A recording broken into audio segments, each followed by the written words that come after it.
Hello, everybody. Welcome back for another episode of Don't Talk If You Don't Know, the unofficial, official Power Rankings podcast dedicated to North American team fight tactics. This is episode 18. Today is March 3rd, 2023. Can you believe it? It's already March. It's already almost the end of set 8.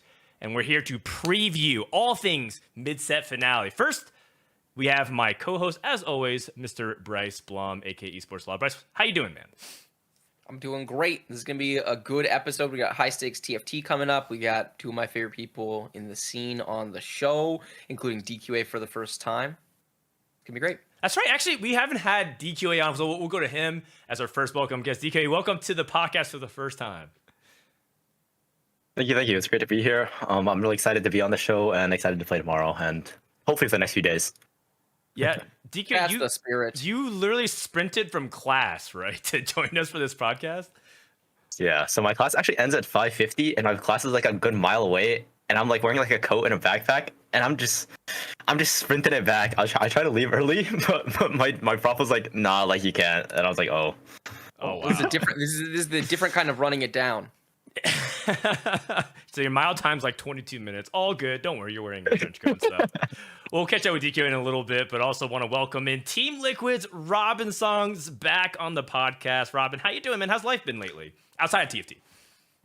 Oh, outside of TFT, pretty good. Started going to the gym. About to get fit for just to be healthier in general. Waking up earlier, sleeping earlier, so pretty good. Eating healthier as well. Okay. I'm getting old. What's the motivation? Oh, dude, I'm just getting old, man. Like I have no energy and like everything hurts. So time to get better. Yep. That's right. So the thing is, most people when they like turn 30 say nothing functionally changes. It's just kind of the visual thing. But you actually experienced the 30, right? Like you turn 30 and all of a sudden you're just like, man, I am feeling the pain. Your back, your neck. Is that what's going on? I mean, maybe it's because I feel 100 because every time I go live, everyone just says I'm 100 years old. So maybe it's all mental, actually. That is true. That is true. Maybe it's like your chat is by reinforcing this, your brain is convincing itself that it's becoming older. So that's actually really funny because we have Robin who represents the old and DQA represents the new. But you've been around for a long time. Do you even really feel like you're kind of like part of the young crew in TFT anymore? I don't know. At this point, like I feel like there are players that are just like newer than me to the scene, but obviously I'm still younger than all of them. So I don't know. It's just like we're just in like some sort of middle ground, I guess. You're also kind of your own entity, right? I mean, you have a bunch of friends in TFT, but you don't. It's very different dynamic. Like a lot of the new guard are like all coming up together, playing together. You are friends with everybody, but I feel like you mostly just play on your own. Is that fair? Yeah. I feel like some groups have like definitely formed where like they prep, but I feel like most of the time I prep on my own. Like obviously I'm like friends with everyone, but like I'm not like I wouldn't say I was like super close to any particular group that I like train or prepare with. Man, I was watching DQA stream. Was it last night? And he was on call. It was like really late hours, right? It's like 2-3 a.m. This guy has to learn the patch with Dallas. You know, that's when you know you're down. That's when you're down bad. And like, Renzer. Like, who else are you talking to prep for him? He's talking to Dallas. No flame, Dallas. It's all good. Anyways, for people who don't know, Dallas was competing in Summit, and I got to know him. Fantastic dude, really Great cool. Great guy. By the way, DQA, I noticed that there's people in the background. Is that your college roommate? Yeah. Does he know anything about TFT or you or any of this stuff? Oh yeah, actually, I actually have two roommates and both of them like play TFT and like they both know about like Twitch and like games and whatever. Really? What do they think about like? Wait, okay, actually, two questions. One, did they play TFT and like Twitch and get involved with Twitch before you guys met? And two, what do they like think? Do they like kind of support you? Are they cheering you on, or are they just kind of like, you know, super casuals?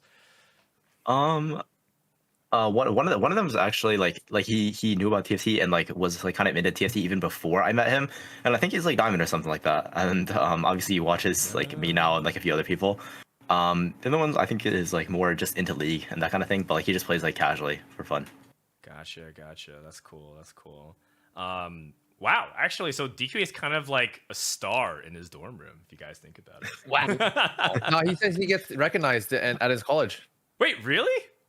That's happened to me 2 times at college. Someone Whoa. Okay, tell the stories. Tell the stories. So Yeah. what happened in those 2 times? Actually, I was out eating in like one of the dining halls or like a takeout place, and then someone just came up to me and was like, "Do you play TFT?" And I was like, "Oh yeah, I do." And he was like, "No way, are you like DQA?" I watch your stream sometimes, and I was like, "Oh yeah, great." And I was like, "What's your username?" And then I remembered his username because I remember all of his messages were just so annoying and just so backseaty. No! Oh nah. And then I was like, okay, he was kind of small, and I was like, there is no way this dude's talking this much shit when like he looks like this. You know what I mean? Oh my God, you met a Calling real you life small, by the backseater. way. You met a real life backseater. And just okay, and this is no disrespect to DQA, but DQA, you know, he's not exactly like a 6'3" tall guy either. So DQA calling him small is just the extra cherry on top. And then they became best friends. Yeah, Right, we DQA? best friends. Yeah. Oh, you know, maybe so. Robin, next time you're streaming, maybe that's what you should read all the backseaters, right? Who are trying to get into your head. They're just trying to be your best friend, man. Mm-hmm. Oh, I love my backseaters. I tell them I welcome the backseating. Actually, that's true. Robin told I saw Robin say on stream that he was gonna prepare for Corrupted Cup with his chat. He wasn't preparing with other top players. He prepped with his own Discord and his chatters. And Robin, how did that tournament go for you? Yeah, look at my placement. I'm never doing that again. That's why I hit people up. Dude, I hit DQA up to form a study group because we both don't have study groups. So we're going to form a study group together. I was just gonna say, so you're the other like lone wolf. It's kind of the interesting dynamic that I would say I mean, you're the only 2 players in the top 10, I think, that don't prepare with anyone else. Do you think of that as an advantage at all, or do you think it's strictly a disadvantage? This is for both of you. Oh, I feel like it's definitely a disadvantage. But like not that much. I definitely think talking to other top players definitely help because like you have more people to do research and like you might find some secret text. I think a lot of TFT is not like I think a lot of people in the top players like they're already like equally good. It's just about like finding the edges, right? The secret text, the different like OP things that you can abuse that patch, and the more people you have, the faster you can find it out. But you know, I don't think it makes like that big of a difference. There's still a lot of variance, but it definitely helps. So, I'm gonna, yeah, me and DK are gonna study together now. Is that actually? Are you guys going to for real? Oh, maybe I don't know. So We'll see next set. Next set. Because I heard, so Robin told the story right before the podcast officially started, so the early birds heard it. But Robin was asking DQA, or he went to go hunt for DQA VODs, found out that they were disabled, and typed to him, he's like, yo, can you enable your VODs? I need to study it. And DQ was like, yeah, sure. Yeah. What a homie. I can't believe that. So DQ, you're just willing to leak your own tech, I guess, if that's the case. You're not afraid. Nah, I mean, like, I have no tech to hide. I'll just show them to be better than everyone else, even if they take it. It's not that big of a deal. I feel like that's sort of true of both of you, actually. Neither of you are tech-oriented players. There's a bunch of players that I think find quite a bit of tech, and some meaningful part of their edge comes from that. But I think neither of you do. Is that fair? I think it's fair. I think other players, they dive into like the different data and stuff, and then they figure out like I haven't even seen the admin table until now. But like other people, like they look at the admin table, they're like, okay, let's try this, and like they enjoy like going to the game and like theory crafting and finding out like the broken combinations, and then that's how they find out text. But yeah, I don't do that. I don't know. I think DK might be a little, like too busy for that because he's going to college. So maybe that's why we both don't have text. We just play the game. Well, DQ at least has an excuse because he's focusing on Yeah, college and stuff. Yeah, I don't have an excuse. Well, okay, so Robin actually does leak his own tech in the form of his handbook. I feel like that's been a big thing for the set for you. I feel like, if anything, that's what like has really helped elevate kind of your presence as like, you know, the like part of the thinking part of North America in terms of like the players. Like Flowchart, TFT. I mean, it's flowchart, but it's also like he's super well prepared and it's helping a lot of intermediate players. I send Robin's handbook to so many people now. How much work goes into that, man? It feels like it's so many pages. It's like 60 pages or something like that, isn't it? Yeah, like in the beginning of the set, definitely took a long time because there's a lot of information and like there's a lot of balance thrashing in the beginning, right? So like literally every patch changes. So I used to work on it like an hour a day or something before my stream, but then I haven't worked on it in a while because like the game's been like pretty much like the comps are already laid out, right? It's just like you can play everything now. And there's probably a lot more stuff I can edit it, but yeah, I'm actually working on a website. So I'm gonna transfer the Google Doc to a website, and it's pretty much already ready.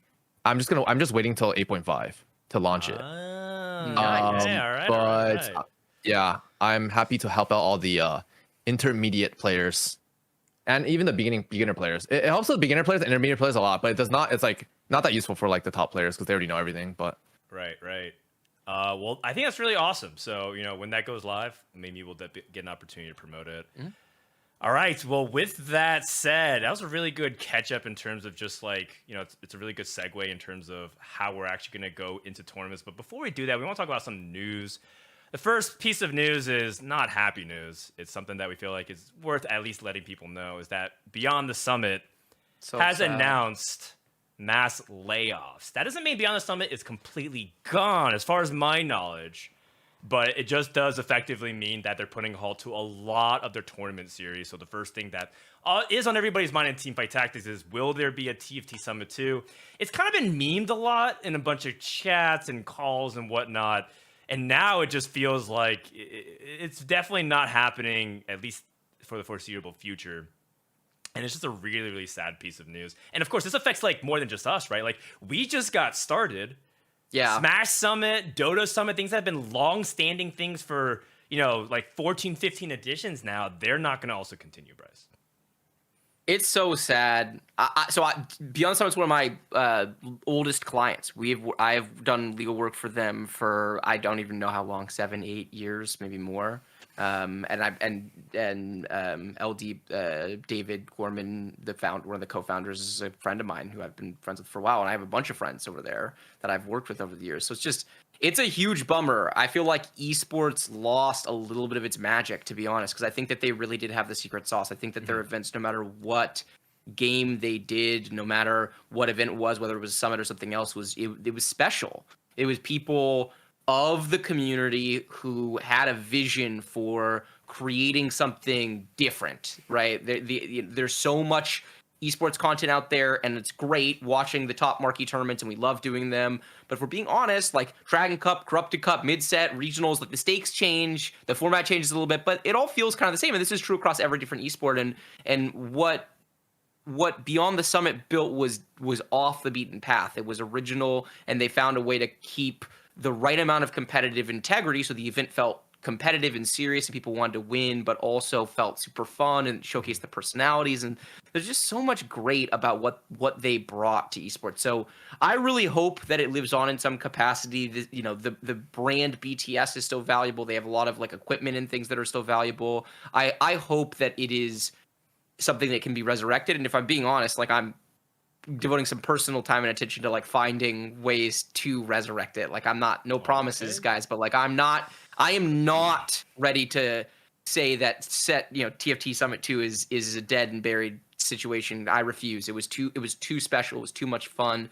And I feel like we all, as much fun as we had, I feel like the second and third ones were going to be even better because we had so much left to innovate on in terms of what the summit experience was going to be, and everyone kind of went to the summit not really sure what it was going to be, whereas this time everyone would have known what it is, and I think would have leaned in harder, and it would have been it would have been just truly special. So I really hope we're able to make it happen again, but if we don't, I am so thankful that we had the one, because it's one of the best weeks of my life. It was such a fun experience. I'm so glad that you both got to be a part of it. Yeah, I wanted to go to Robin and DQA and just maybe share your favorite moment from Summit. If anything stands out to you, maybe you could just say the whole thing. But let's start with Robin, like just one memory from Summit, in case it's like the only Summit we'll ever get to experience. Okay, I mean, obviously the entire event was fun. Off the top of my head, probably when me and Kiyun were playing against in that final lobby, and we all had to grief. We have to grief Solus and Chrome. Solus, yeah. We had to let them go 7-8 or something. Exactly, yeah, they literally had to go 7-8. Exactly, 7th and 8th. Like none of us thought it was gonna happen, but then like when it was like we're like during the middle, I was like, dude, the Cream, like low key, they can go 7-8 here. Like their thoughts are pretty bad. And then when they actually went 7-8, like the entire room like erupted, and me and Kyun just like high-fived each other and like started laughing and stuff. So that was definitely like a once in a lifetime moment that I always remember. But that's probably the moment for me. Definitely. I mean, that's one of the that's still my favorite game I've ever been on broadcast for. So, DQA, how about you, man?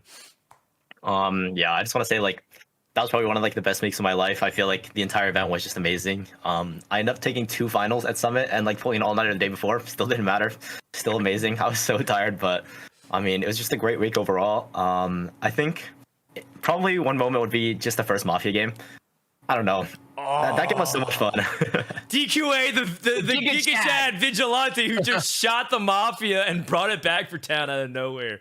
Oh my god. I haven't thought about that game in quite some time. We almost had it if it wasn't for you, dude.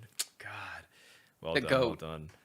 I mean, I just have too many, and I don't feel like we don't have to spend too much time reflecting on it, but I just will basically echo what Bryce said, is that these were the good guys, man. Esports is experiencing a lot of setbacks in 2023. We can just, call it what it is. The industry, in a lot of ways, feels like it's crumbling around us. And I was hoping that folks like Beyond the Summit would be, if we were to like lose everybody, that they'd be one of the last, but to be one of the firsts of the year. It is just gut-wrenching. And it's just all the more important to support the kind of things that you do love if it's possible. Bryce and I were doing this by just our own free time and our own passion, but people like Beyond the Summit are not, right? They are employers. They have things that they have to pay for responsibly, and the reason why they're cutting and laying off people is so that they can be responsible with it. I even applaud them to the very last breath, right? They're trying to make sure to do right by their people. And also, again, shout out to Zane, who helped organize TFT Summit. These folks are not going to be jobs for too long, so if you are a person that's even considering hiring in the space, look at some of them. They are the best and brightest that we have to offer in the entire space. Actually, I want to just really quickly drive home a point that you made that I did not make, which I think is really important, that you talk about the way they took care of their people at the end. If you didn't read the statement, I highly recommend reading the statement. And if you understand how businesses operate, understand that a lot of people in this situation would have said, hey, look, we've got some opportunities up in the air. Let's see how it goes. Let's run this thing all the way to the ground. And let's just keep going in the hope that we can make this survive, right? If you own a stake of a company, you'd rather it survive and live on. But instead of doing that, instead of basically gambling for everybody and just saying, let's try to make it work and find opportunities for revenue to keep going, they made the tough decision to shut down so that they could take care of the people, so that they could keep them on payroll longer, so they could give them longer notice, so they could offer everybody meaningful severance packages. They're under no legal obligation to do that. They did not have to make sure they took care of their people. They could have easily just said, hey, let's just try to make it work. And if we don't and we have to close our doors at the end, so be it, but let's run out of money and let's like fight to our last breath. And they said, I would rather make sure that all the human beings that have trusted me to provide them with a livelihood, that they're all taken care of, right? And that's a thing not a lot of people do in business, and they deserve to be commended for that. It's a special thing, and it shows how sad it is to lose them, because it's just their DNA was everything that we want out of a company in this space. Wow, yeah, Yenwei just said Summit versus the Guard. It's a world of difference. Ouch. Summit versus everybody, right? I mean, it's not like no one basically does layoffs in this way, and a lot of times you can't. But the fact that they did, and they prioritize what they prioritize, says a lot about their character. Yeah. So Summit will miss you. Hopefully, not for the last time we'll have that event that last December, but hey, we'll hold on for the future. I mean, we have one of the most optimistic people here on the podcast. You hear Robin Song say the next set would be the best set ever. Next Summit, when it happens one day, will be the best Summit ever. You heard it here first. Our second piece of news is on the other side. We're talking about the good changes that are coming. We just want to say one thing about the next coming patch. Riot has announced systemic changes to item and hero augment distribution coming up in 13.5. It's a lot of text. So first of all, I can't believe Mordai actually set time of his day to just like type out basically a giant long dev article on Reddit specifically. But then here's some of the bullet points. Basically, we're going to have more equalized component count. So like after Wolves, you won't be like down 4 components randomly to the high roll in the lobby. You'll get guaranteed gold by 1-2, meaning right after the first carousel, you'll get gold. So that way you can buy your next shop at 1-3. then you get equal orb values, right? No longer will there just be like, how come someone just gets a gold orb that has anything from like duplicators to 10 gold to champions to a tome, right? They equalize like orb values. Robin shaking his head. Yeah. And then also changes to hero augment tailoring and things like that. So let's get some just initial reactions. Robin, you were shaking your head. You must be really happy to see this change. I mean, yeah, I'm happy. Like I mauled so much when like obviously I get tome sometimes, but like when I see someone get a tome, like today I was playing against Lil Top. He has 4 underground in, and then he all of a sudden he has an underground spat, and I was like, how do you get this? So he got a tome and he's got underground, 5 underground, and that just like tilts me. This is definitely gonna be. I mean, this is definitely gonna be better competitively for sure. And I don't think it'll affect that much for the casual players because everyone gets, if one person gets a gold orb, then everyone gets a gold orb. I don't think anyone's going to complain about that. So I definitely like the changes. I definitely like the guaranteed gold by stage 1, 2. I think that's very, very underrated.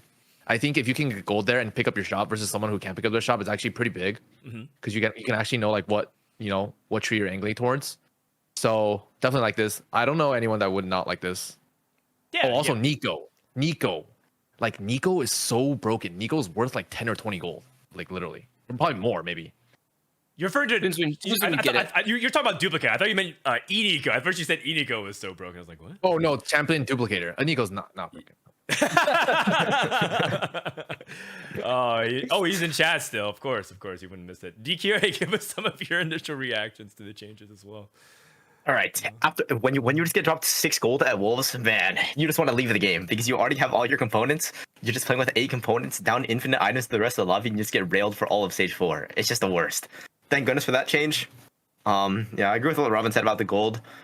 Okay, something that always happens is somebody gets a Nico and then just hits something like egregiously high roll. Like on 4-2, you just see that they have like a Philios 2 or something like that. They always have a Nico on bench somehow. Somehow when they have this like 2-star 5 cost on stage 4, they always still have a Nico on bench. I don't even understand. Like, it's something about it. But yeah, it's a good luck charm. Yeah, like equal orb values. Thank you. Nobody getting more tomes. Thank you. Very good. Well, we'll see, right? We don't actually know what that means because they just said that they're going to equalize the orb values. Maybe that means everybody gets something like that, but it probably means like if one person gets gold, everyone gets a gold. Some people get spats, some people get the extra gold. Right, exactly. But some people get a tome, and some people get 2-4 cards that are unplayable that patch. That's it still feels bad, but it doesn't feel quite as the next bad. thing we're gonna maul about. Yeah, we will maul about it for sure. And Personally, I would much rather get the 2-4 costs than a spat in general. I think spat is the weakest of the gold orbs by a fairly wide margin, generally speaking. There are certain spots where you really want the spat, but I feel like most of the lines in the game do not. Like if you're playing AP flex in general, you do not want spat. If you are playing AD flex in general, you don't want spat, right? So I can see that. I mean, we'll only time will tell. And again, it's coming next patch. And the cool thing about it was it totally could have been something shipped with the mid set, but they want to ship it early as fast as possible. Mid set is looking pretty interesting, but PB releases in just a week. We'll talk about that when we get there. In the meantime, we're here to talk about some rankings, so let's get to it, shall we? We always start off with who didn't make the power rankings, and for the people who are tuning for the first time for this episode, we are ranking who is likely to do well at the mid-set finale, and we also had our guests, so Robin and DQA, weigh in on who they thought would do well. So we start off with the snub list, the people who got votes but did not make it, so it was quite close. We actually, once again, had a lot of votes, and I think it has to do with our panel, Bryce. We can talk about that in a sec, but we'll first pull up the 6 players at the bottom who did get votes, and it's anyone from Buzzy Boo who had a crazy pop-off tournament from the Corrupted Cup, kind of having a welcome back to TFT, all the way down to Garrett and GQ getting that like last bit of vote. Do you feel like any of these players deserve way more points, or does this look right to you, Bryce, at first glance? I think this looks right. I don't think any of these people deserve way more points relative to when we ranked them. You know, some of these people, I'm not even sure of their current form, quite frankly. It fluctuates quite a bit. I mean, you know, I was just looking at GQ's profile. He like full ran it down. I think Bosso Skills might be doing a little bit better. He was like in a really sus state when he was doing rankings, right? I've ranked him in a couple of my previous rankings, but I'd not seriously consider ranking him this time. Lil Top we talked about last podcast. I think that he's an interesting up and coming player. I just haven't seen enough of him to like confidently want to say like, oh, he deserves more. That doesn't mean he's not. That doesn't mean he's not deserving. One thing I will say for my personal bias is that I will not rank a player if I have not watched them play TFT. I just won't. Interesting. I will find a way. I will find a way to watch them because a huge amount of what my ranking is based off of is eye test. I want to see how they're actually playing the games. Are they high rolling, low rolling? What are they? Where are they expressing skill? Where are they finding their edge? And so I just haven't gotten the chance to do that with Lil Top yet. So same thing with Buzzy Boo. Lil Top and Buzzy Boo, 2 players on this list. I'm not sure about. Yeah, so the person that did rank JuQ and give him a point was DQA. DQA, what is about JuQ that has caught your attention? Oh, I think I ranked Garrett, not JuQ, right? Oh, you're right. Actually, I misread this chart. It's you ranked Garrett. Nature's ranked JuQ, but Nature should defend himself. But that same question. What about Garrett at that like 15 slot that you're like, I'll throw a point this way? What catches your attention about him? Honestly, I'm not sure how many people actually watch him, but like he's actually been like streaming and like playing a lot recently. I think that he's actually like putting in a lot of effort to try to get better. Like you'll just see him like randomly typing like, does anyone want to coach me or something like that. Recently, honestly, I feel like his confidence has been kind of going down. Whenever I watch his stream, it kind of feels like I should not have ranked him. But like, oh no, I had faith. He takes it back. Fair enough. I mean, I like that you're giving a vote because that's usually where like the 13 to 15 slot is. Some people use it to like get some of their practice partners in that they have faith in, right? And then some people use it to like, hey, these are some players that I think could get recognition, and I'm not sure whether or not this point helps them, but I want to recognize them. And I think that's perfect where you keep Garrett. Other players got like some of those votes too, right? You're looking at Xiao Dian. That was 2 points given by Setsuko. Which is, again, like with Setsuko, you never can tell, Bryce, if this is like kind of a troll vote or like completely serious and he respects the XDD. I don't think that it's a troll vote. I think that Setsuko's votes are serious. Like, okay, so like, for example, Setsuko and Soju are the 2 hardest ballots to get in general. And usually I have to like go to their stream and be like, yo, can you please do this in between games? Soju will just do it on the fly, like literally just kind of like look at the list and do it. Setsuko's like, I want to wait till the stream's done. I want to like do it. And his lists are always a little bit different, but he was completely right about Wage and Iverson, for example. He was the first person to rank him, and then he started ranking him highly, and like he was completely correct about that. So I am not prepared to say that this XDD vote is troll. I think it's a serious vote, and if someone is sticking out to Setsuko, that is something to keep an eye on for sure. Yes, and also Setsuko ranked Knick-Knack pretty highly, and Knick-Knack didn't pop off Corrupted Cup, but then a week later hit rank 1 on the server. So Setsuko clearly sees things in players that pretty much not anyone else is seeing. Definitely keep an eye out for XDD going into this weekend. I do want to say one thing about Lil Top. I think he has a case for being one of the most improved players. This guy is also regularly climbing to the top of ladder whenever he has the time. He is really busy. Also, I just really like his enthusiasm. You watch him compete. Kind of reminds me of old Ramkev. You see him so expressive, kind of get into it, pop off when the moments happen, and also kind of get flustered if it's really stressful. It's really fun to watch him compete. So if you get a chance and you're looking for like another person to potentially just put on as like, like let's say you open up like 8 streams, give a little top of you and just see if you enjoy that.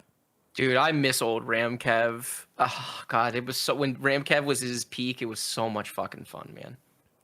Don't worry. Maybe he's starting to compete again, so maybe we'll see him back in full force later on. Let's bring the second half of the list. This is where it starts to get really interesting. So we have Replay, Pitsy, Yogur, Cottontail, JD Zielinski, and Stellar Minhee. Just going by Minhee, by the way. And Minhee missed by 6 points, so this was pretty close to 15th. Let's go to Robin. Robin, who on this list specifically stands out to you from the second half here? Oh, Jay Linsky for sure. This guy is like really high on ladder right now, and he also has a lot of qualifier points this set. And he did well last set, I'm pretty sure too. Yeah, you ranked him 10th. Yeah, I feel like he should be top 15. Wow, yeah. Wow. So I mean, so you're talking about his results. Have you had an opportunity to either talk to him, see his play, anything of those things? Oh no, I've never seen him play in my life. So the opposite. I looked at the rankings, and he's like top 10, and then I looked at qualifier points, and he's like also top 10. So isn't he like crushing it this set? That is true. Yeah. Oh, so you're going off of respect based off accolades, which I think makes okay. JD Zielinski's in chat. JD, type a 1-sentence summary of why you think Robin was correct to rank you top 10. We'll put a pin on that and come back to it. In the meantime, you also voted for Replay, another player who I think got a couple of votes here and there and seems to be impressing some players. In fact, DQA also ranked Replay. So, what is it about him that's sticking out to you? We'll start with Robin, then go to DQA. Okay, hold on. Wait, where is he on the ladder? Robin's rankings is so often just like fucking the. Oh my god! Did he fall like Omega fall? He's 700 LP right now. Okay. Well, I looked at the qualifier points and he was ranked 5. The top 5 qualifier points right now is Setsuko, Clear, Dish Soap, Weijin, and Replay. So like, I feel like if you're top 5, like, shouldn't you be like top 15? Unless he just high rolled both tourneys, which I doubt. Right. So I feel like he's pretty good. I mean, he might be getting the GM buff, right? It's worked for Setsuko now. It Clear says it's working for him. We'll see if whether or not that ends up paying off. And Replay again. He did top 4 at Corrupted Cup, very very solid. But Robin's right; these are consistent performances, and ladder is ladder, right? It's not fair to just say like, hey, if Ramblin's at 700 LP, we're not really that worried about it. With Replay, maybe he's got something cooking. DQA, what about Replay? Is that you voted for him at 11, so you gave him even more points than Robin. Damn. What did you like about him? I mean, obviously he has a lot of qualifier points. I did look at that, but like at the same time, it's like I remember having him in both my lobbies. I want to say in day 3 in Corrupted Cup and Defender Cup, and then I don't know. I just felt like I was looking at his spots every game, and it was just so high roll. I don't know, like. So I was just like, okay, surely he's doing something right to like, surely he's doing something right, and he's not just high rolling every single game across like a 12-game sample size. And like, I got him in so many of my games. I don't even know like how the seeding works. Also, by the way, like, I looked at the lobbies for tomorrow. There is nobody balancing the lobbies. But, like, I don't know. Like, he was just in every single one of my lobbies. Wait, is he in your lobby tomorrow as well? I don't think so, but like for the previous 2 tournaments, I was just like, wait, what's happening? Like his board is just so good. Who are the lobby B high rollers? Who's in lobby B again? It's like the greatest tournament lobby ever assembled. Okay, so lobby B is Clear, Garnchomp Pro, G, JD Zielinski, Lil Top, Mike for Mike, Malala, and Ripple Overdrive. Bryce, I feel like that lobby is like underrated. That's what I think. But Bryce was on the record before the podcast saying that he thought it was the Disneyland parking lot. I mean, it's definitely the weakest lobby of the 4. No one can argue that. I think whether or not it's underrated completely depends on the form of Clear, Ripple, Malala. Right. And these X factors like JD and Lil Top we talked about. Jadalinsky and Lil Top. I feel like they're underrated too. Yeah, you're right. Maybe this is just the up-and-comers group. Maybe we'll look back on this and say that this lobby is giga stacked. But the thing is, there's a bunch of lobbies that have some of the like really established seasoned players that also have really promising up-and-coming players, right? So it's just a lot more consistently we can say that they're going to be really good lobbies. By the way, JD did reply in chat when I asked him type a 1-sentence summary of why Robin accurately ranked you in the top 10. JD replied, "I'm not sure he's correct, XDD." Oh man, well there you go. Well, I mean, look, you gotta have confidence. He's the opposite of Clear. Yeah. You gotta have confidence. A person that I have confidence in that I was actually surprised didn't make the top 15 was Minhee, but I think it's because he just hasn't had like that performance that Clear had the previous tournament or Weijin the past 3 tournaments he's had. I think he just needs to have a couple of really solid like top 10, top 15s, make a final lobby, and people can get that recognition. He's so close. But yeah, at the same time, breaking that barrier, as we know, is really tough. Really, really tough. The last player I want to talk about here is Yogurt. I think Yogurt is getting more and more recognition, but I think that one thing that's really interesting about Yogurt in particular is kind of how he's dealing with the new spotlight. He kind of mentioned going into the Corrupted Cup as rank 1 on ladder. He felt really nervous because more and more people were watching his stream. He started turning on his cam. I want to see if he can sort those nerves out, whether or not he can basically play to the potential that he knows he can, or is he going to basically feel like because there's so much attention on him, he can't play at his peak potential. And we've seen that a lot of players like that, Bryce, where because of that spotlight, they've never been able to achieve it. It took multiple sets for that to finally come to fruition. This is a huge dynamic in TFT, as it is in every sport and esport of which I am aware. Whenever you have an up-and-coming talent, there is always the, okay, can they do it on the big stage? And consistency can be off. You can have one really good tournament where you're kind of getting the spots that make you feel comfortable, and you build momentum and you build confidence, you pop off. But then you can also easily go in the other direction. That's part of what makes this fun. It's also, by the way, when we had a good conversation last time because we had Clear and Wasian on the podcast, and we were talking about like how accurate are these rankings.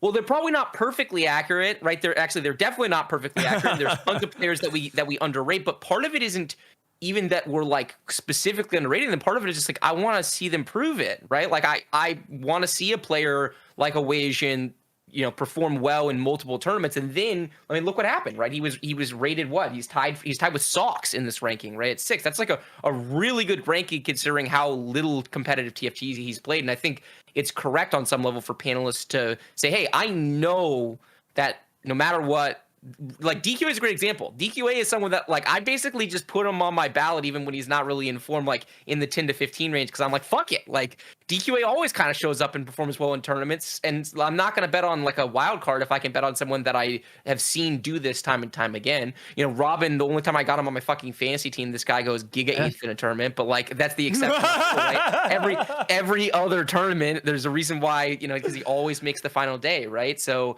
that type of consistency, that type of experience does matter. It doesn't mean these guys are necessarily the best players. It just means that they will be more likely to show themselves well on the day. All right. How about with that said, Bryce already brought up the ballots of who made a top 15. It's been posted earlier. And Yenwei, by the way, post the links in chat. Drive that traffic. Shout out to Esports GG for yet another quick turnaround of the North American Power Rankings. It helps supports us. So please just click that site. It helps us a ton. esports.gg/TFTPR. Let's look at the top 15. Precedent barely sliding in.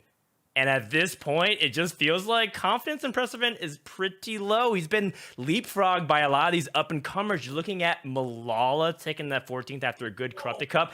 Ripple Overdrive making his debut on the top 15 power ranking. Shout out to him. Kyvix getting some recognition. Clear and Broccoli into the top 10. This bottom 6 is not the 6 names that I think a lot of people going into the set would power rank. And I want to kind of get the initial reactions here. So let's start with Robin. Out of like the 10 to 15 range, who is the most exciting player for you to watch personally? I mean, Kyvix is always exciting because he plays like really weird. But I mean, I'm always excited to watch Precedent. I think he wants it really bad. Like he wants to prove to himself and others that he's not low bro and he's a beast. But I don't think he's won. Wait, has he won a tournament? I forgot. I mean, he's gotten pretty deep in tournaments before. You're looking at like the last cup, like at regionals, he did really well and had to go through LCQ instead. Almost made a big run at LCQ. Yeah, I think he's trying to go for the winner's interview. So really exciting to see Precedent. And yeah, I actually think okay, yeah, this is a pretty tough list. But yeah, I think Broccoli and Clear are pretty underrated. Broccoli's pretty like creative, I feel like. Mm-hmm. And Clear, I feel like it just has some OP tech that he doesn't share with anyone. And just like trying to ladder and stuff. That is true. Clear has the biggest range. Someone has ranked him as high as 3rd or 4th rather, sorry. And some people have ranked him as low as 15th. And I think that's properly accurate based off of what form Clear is in. Bryce, you ranked him 15th. People like Gangly and Clear himself ranked him up really high. So, I mean, I feel like that second place only gives him more momentum. But at the same time, he was almost demoting from Challenger Bryce at one point, kind of getting that GM buff. He did get the GM buff. Did he actually demote to Grandmasters? He officially registered the GM buff. Yeah, which is scary.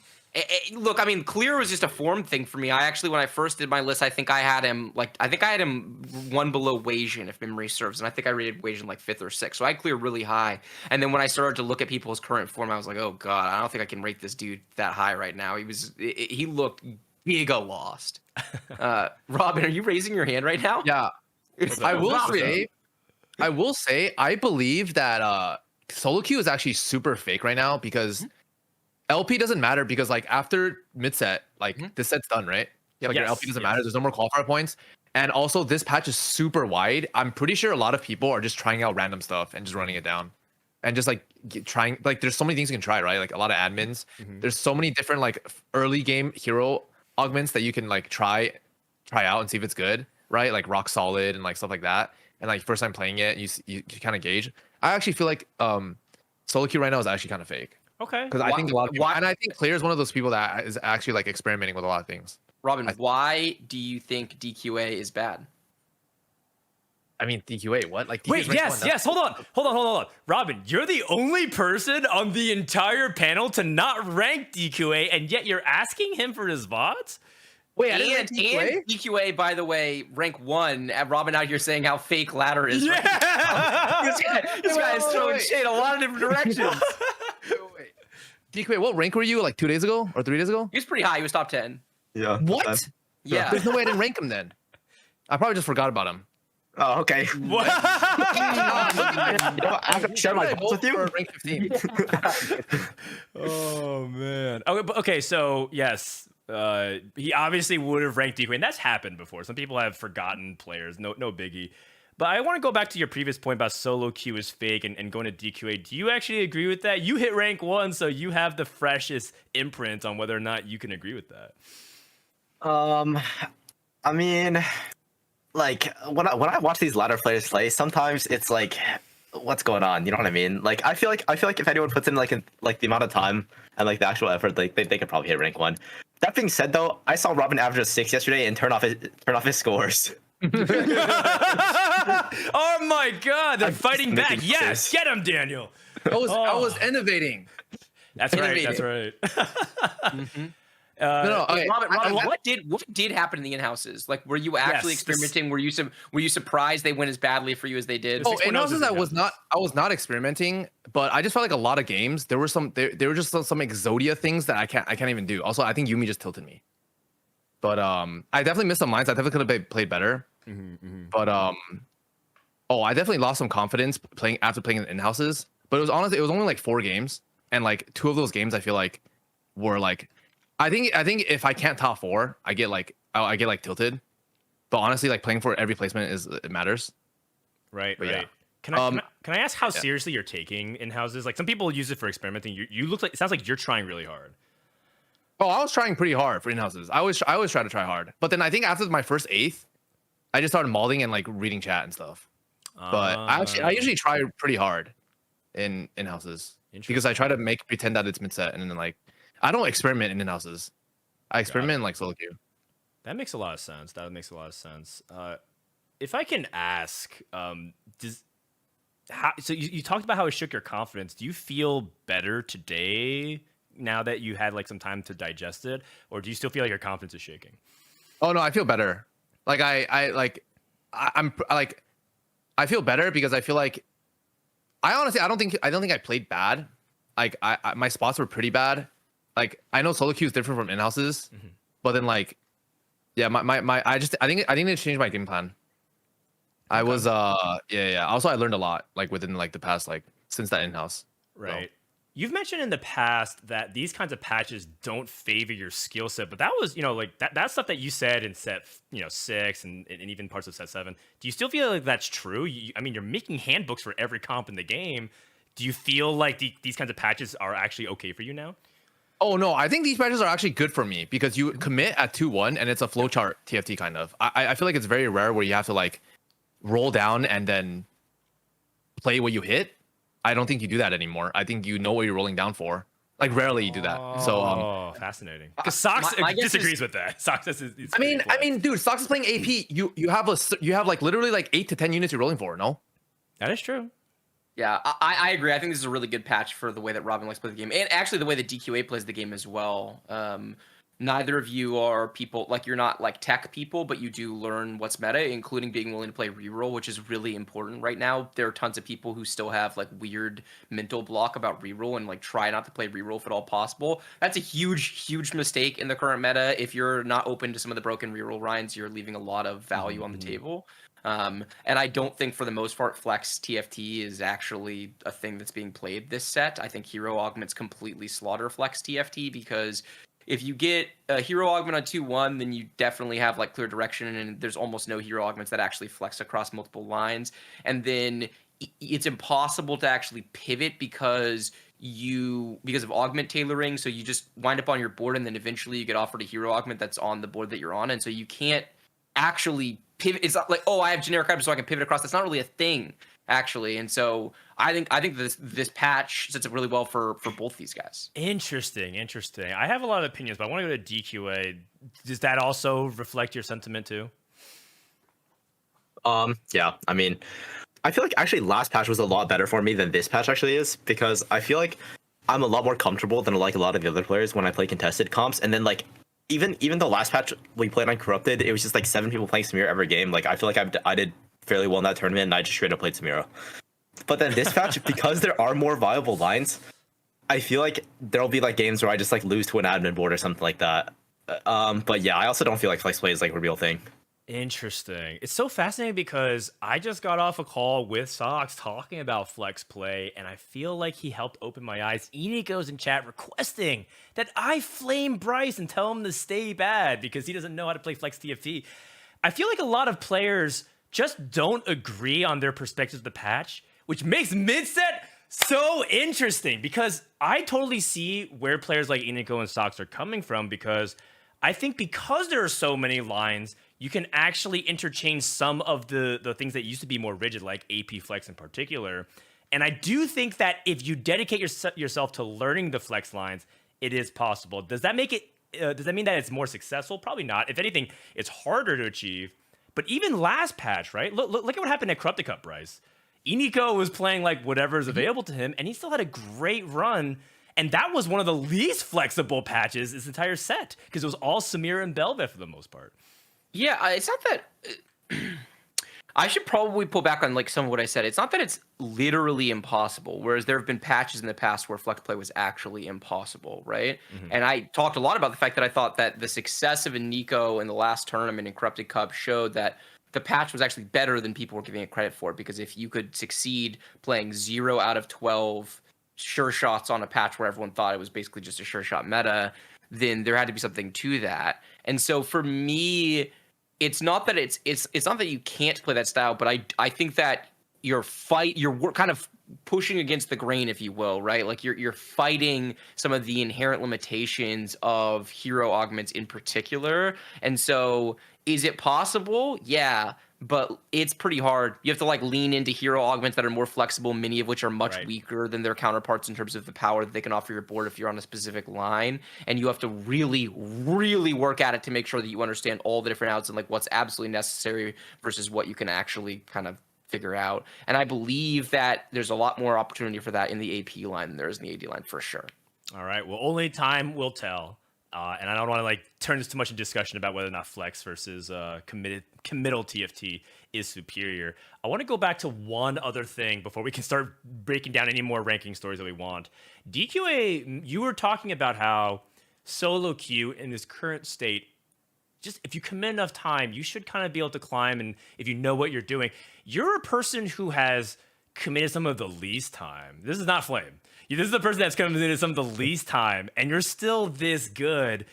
Do you ever sit there and wonder, like, if you chose to commit to TFT full time, how good could you actually be? Because everyone knows that, you know, you're a very good student, you're killing it at UCLA, but do you ever kind of wonder about a life of just full-time TFT?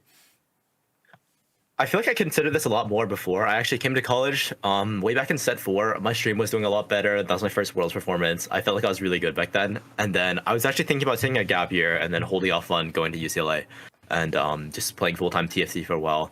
The only thing about that is I do enjoy like my time here at UCLA, and I obviously like I feel like right now at least when it's like midterm season and like school is like stressful and everything, I feel like going full time TFT would like I don't know, like I feel like I would enjoy my life at the moment for that, but like I just don't think that it would be reasonable for me at this point in time because I'm planning on graduating in just one more year. I'm planning on graduating in 3 years, and then I was thinking. Whoa. And then I was thinking that after that year, I would probably like maybe depending on how my stream is doing, depending how much I enjoy TFT at that time, I would take a year or two off before I go into med school.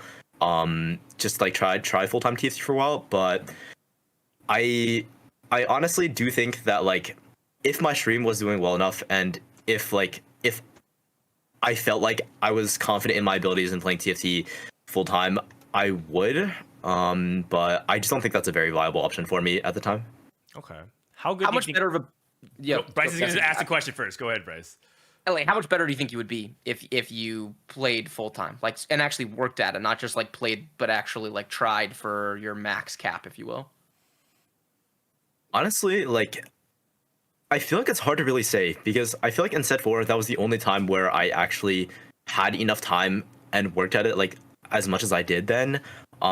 Because back then obviously that was like my senior year. I'm not really doing anything that year, and then like all of my time was dedicated to TFT, and I actually felt like I was really good back then. I felt like in set 4 going into the World Championship I was probably good enough to win Worlds, but obviously I didn't. I mean, you finished 9th. That's pretty fucking good. It's not bad, but That's pretty fucking good, man.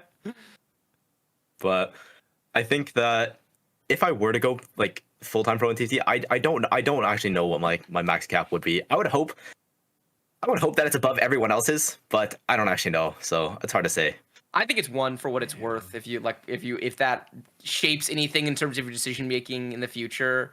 I thought when you qualified, I remember vividly actually when you qualified for Worlds from regionals, I was like a little bit disappointed because I didn't think you were actually like good enough, quite frankly. Like I knew your potential, and I would really, I thought, well, there's a long-winded story here, but like, okay, so when you first coached me, I said to Dave, I've said this about 3 people in my life. One was Goobums, one was you, one was Ine. That's right. Where I got coached by them really early on, and you were a Dusk one trick when you first coached me. You were just coaching me on the Dusk line, and you were rank 1, but you weren't that good. You were just really good at Dusk, right? And you're particularly good in the contested Dusk tree because a lot of people were trying to play it, and you were just way better at it. And after that, I remember thinking, wow, your ceiling is really high because some of the stuff that you're thinking about is different, and the way you can process information faster, and you can communicate ideas really clearly, and you're playing at a slightly deeper level than some of your peers.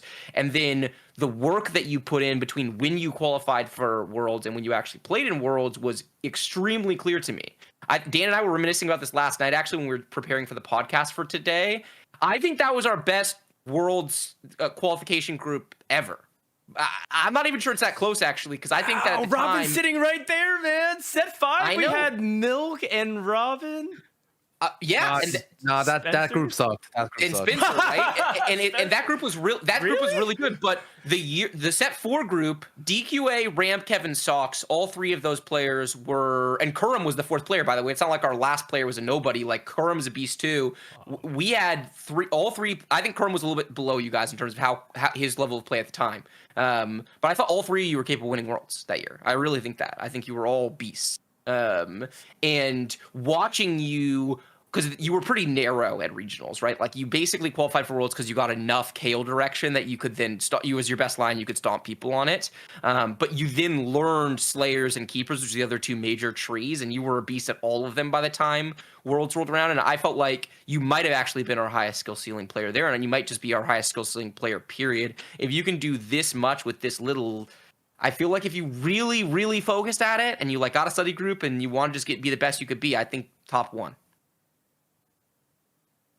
Well, he just nods in agreement. He nods in agreement. I wasn't sure if DQA wanted to push back, but it looks like he very much agrees. I wanted to kind of pull on this thread that Robin said. Well, you said set 5 was that group sucked. Were you just joking, or do you actually believe that we didn't have a shot that year? Oh, I feel like if you think back, that group actually was not that good. Wait, was there 4 players or 3?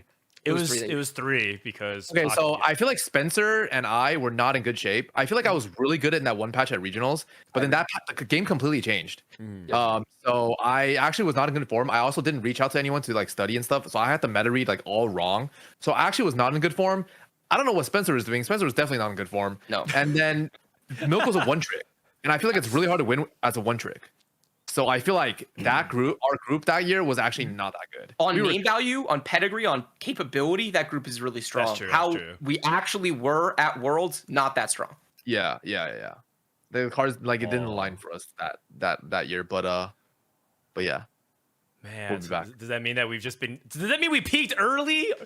That we that set 4 was our only chance, and now it's just getting harder. There's a lot of variance in terms of What about what last happened time? to We had- send. What about last set? You guys think we're No strong last way. We set? had Rainplosion, Amd, Kyvix, and Soju. Oh, okay, never mind. Yeah, it was not looking good. It was not looking good.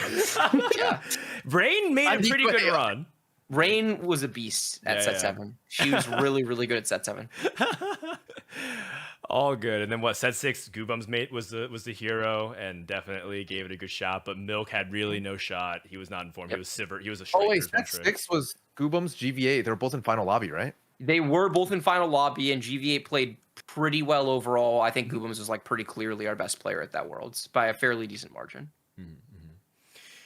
Well, you know, we're looking really far ahead, right? Worlds, by the way, got announced. $450,000 prize pool happening at the end of May. Actually, the last day of Worlds is on my birthday, and I can't think of a better way to celebrate my 33rd birthday on this godforsaken planet than to watch North America win a world Please. championship in team fight. It's never tactics. happening in League. Can some of you guys just high roll one Worlds? No copium. I feel like this year we're gonna win.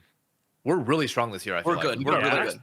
Look at our I rankings, dude. We have like 14 OP people. Wow, We're really good. great segue, Robin, to bring us back Wow. into what we're here to discuss. We talked a lot about some of these names. Actually, let's just go straight to Robin. Robin, you're third on this list. Last rankings, you were like, man, this is the highest I've ever been. I don't deserve it. Do you feel like this third makes more sense this time around? I'm actually surprised I'm ranked this high because I did really bad in the last cup, and then so I feel like I would have dropped down to where I usually am, around the like 6 to 10 range. So I'm actually very surprised that people still think I'm good. Everyone gave you a pass. I mean, I don't know about. I can't speak for everybody, but like I was like, oh, Robin wasn't. He just like was on vacation. He came back and he tried to cobble it together, but he just was not. Oh ready. no, that patch I hated that patch. Yeah, you was just weren't ready for the tournament. You just weren't. Yeah, no, that it was like a. I mean, obviously you can play. It's not a Samir lottery for other people, but it was a Samir lottery for me, and it didn't hit any 2-star forecast. So yeah, I give myself a pass. But I think that Sox is definitely better than me right now. I think I should be at like 5 or 6, honestly. Okay. You can blame me for Sox being this low because I gave him a pity 15th place vote.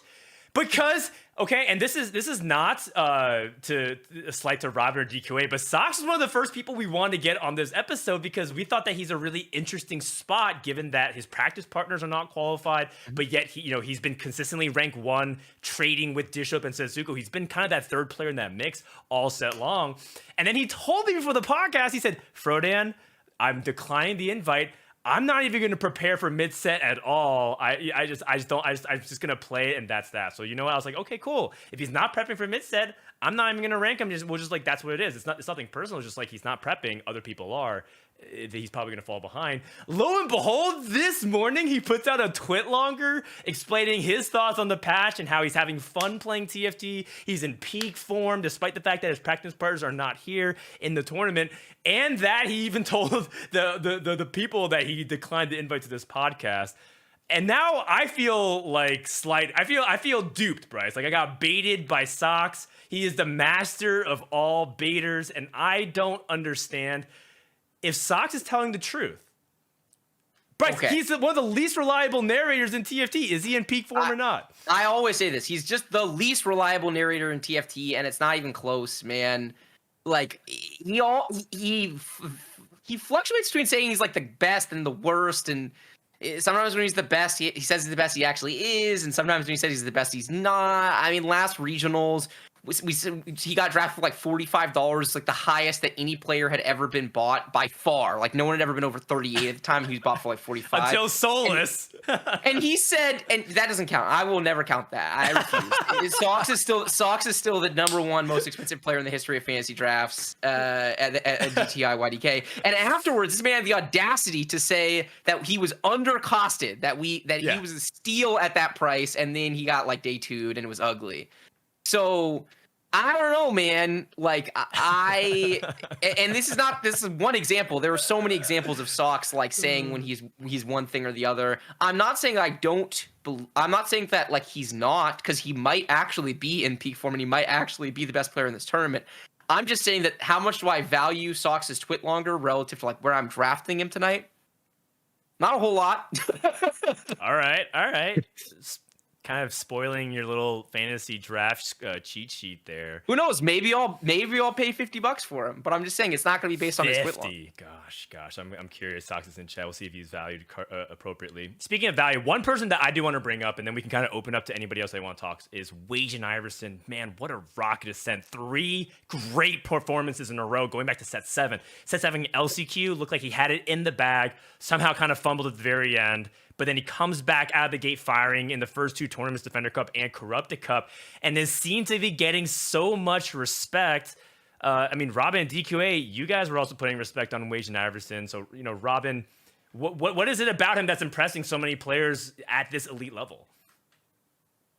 I mean, yeah. I've never seen him play, but I just look at the results. Like he has a really high in qualifier points, really high in ladder, and consistent. So that's just a formula for like top ranking. Also, I realize there's like a common denominator. I'm pretty sure Wajan Iverson also has a study group with like who? Malala, Bossos, Skills, Clear, and Minhee. Clear and Minhee. Yeah. Is study group the tech? Like, everyone in study group is just like slowly becoming better and better, right? Like, right. Honestly, Robin, I don't know how you're as good as you are without watching other people play TFT. It's actually insane that you don't watch other people. Like, how do you not? No part of you is curious. Like, you do this full time for a living. There's this up and coming player who's doing really well. He plays in the same tournaments as you. Like, no part of you is like, I want to go watch his VODs and see what he's doing. Hold on, Bryce. He studies with his chat. He studies with his chat. VODs enabled? Yeah, you can use VODs. I mean, yeah. Oh no, because like I actually like the people like or like I try to watch like Stocks and Goobums and stuff and like Soju and stuff, but their VODs are always disabled. So I just thought like no one's VODs. But yeah, I mean I watched TFT, like I skimmed through it like super fast. But yeah, I should check out Wajan Iverson. Okay. How about this, Robin?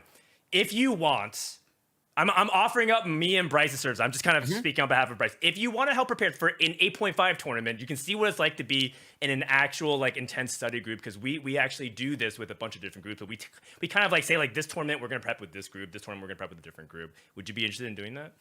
Oh yeah, for sure. All right, 8.5, whatever cup comes after that. Yeah, bring me and DQA in for the what is the cup? The Mech Cup? What is it called? Yeah, it's like the Mecha Cup. Yeah, Mecha Cup. All right, sounds good. All right, we talked about Wajan. Oh, DQA, do you want to say anything about Wajan, or do you want to say anything about the other names that we haven't mentioned, whether it's like, like Broccoli all the way up to Setsuko?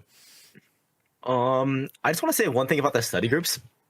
Okay, the thing is, I actually have studied with like some people before, and like Renzer watches me play like every single day on stream. I'm always in like a call on stream, but like I feel like I don't actually like talk that much like the other top 15 players. And then if you think about it, like neither does Robin, and I feel like Robin and I have like some of the best tournament performances, you know what I mean?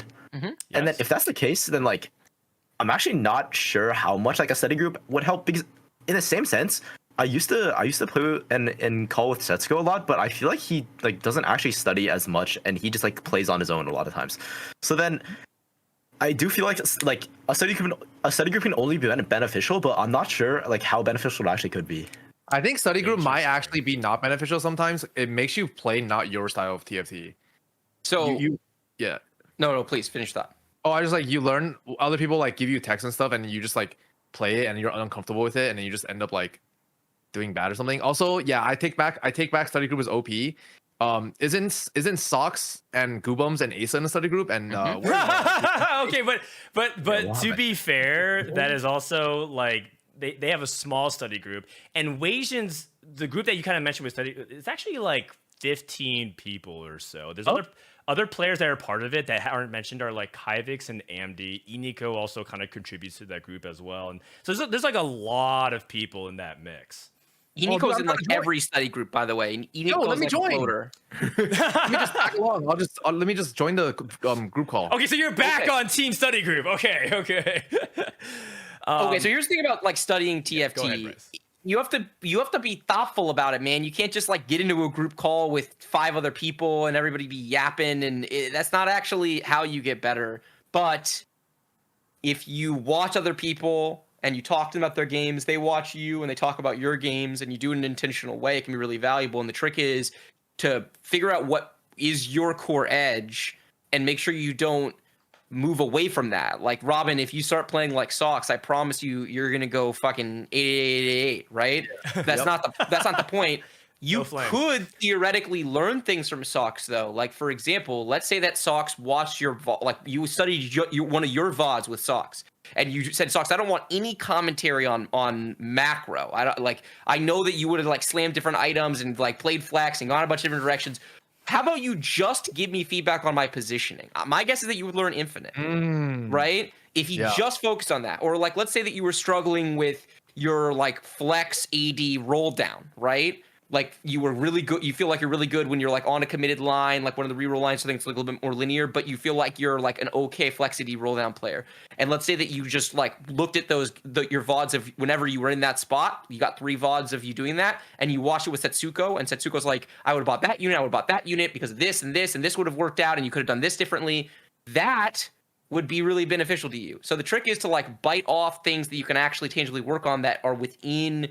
You're not giving up who you are as a player. You're just working on individual aspects of your game. And I think that if everyone thought about it like that, then these things would improve a lot in value. In my experience from observing a lot of these, they're extremely inefficient. They're super fun.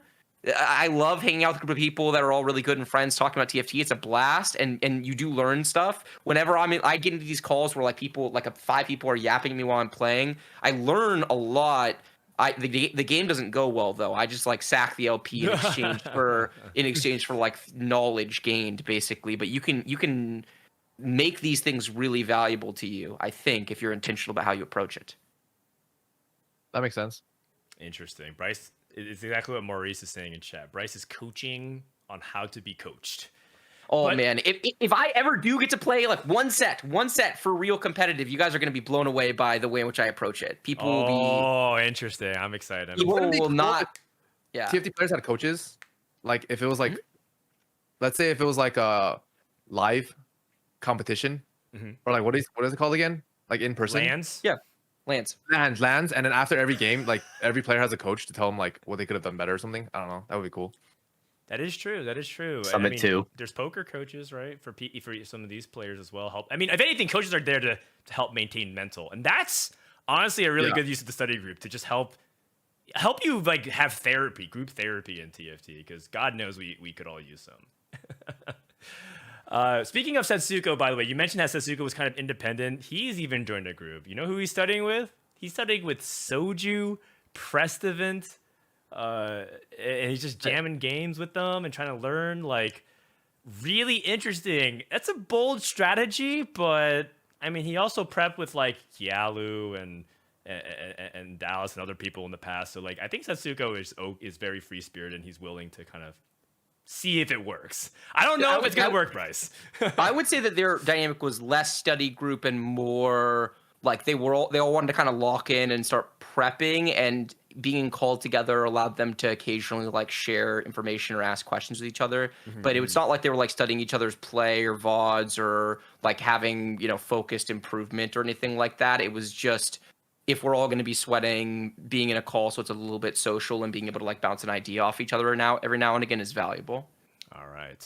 Nah, it's Soju and President just trying to steal Yeah. all those texts. It's a lot of that. I've been It's a in those lot of calls that. for the last 2 days. I've been in those calls for hours. There's not a lot of tech thieving going on. President had to discover through Bryce that cleansing safeguard is still pickable. We're like, oh my god, we're starting from this line. Oh no, This precedent guy got fucking Dark Star. He got admin check in stage 1 and got Dark Star and passed fucking cringing safeguard on 2-1. I can't. Wait, which one's Darkstar? Which one's Darkstar? Ally Death. Ally Death AP. AP. And then his four admin was AP was mana, by the way. So he's had Exodia. And like he tried really hard to fuck up that game, but he still went first because, you know, that line is broken. All good. We'll see. His confidence is pretty low. Precedent told me He played Reflector Shield that game, by the way. He passed Safeguard to take Reflector Shield. Oh, that's an argument. Well, Precedent told me on call right before this episode that he thinks he is going dead last tomorrow, but we'll see. I mean, Precedent's also a natural. If you don't kill him on day one, he only gets stronger. We will see. All right, well, with that, we're just going to put the end to the rankings because we do have a fantasy draft.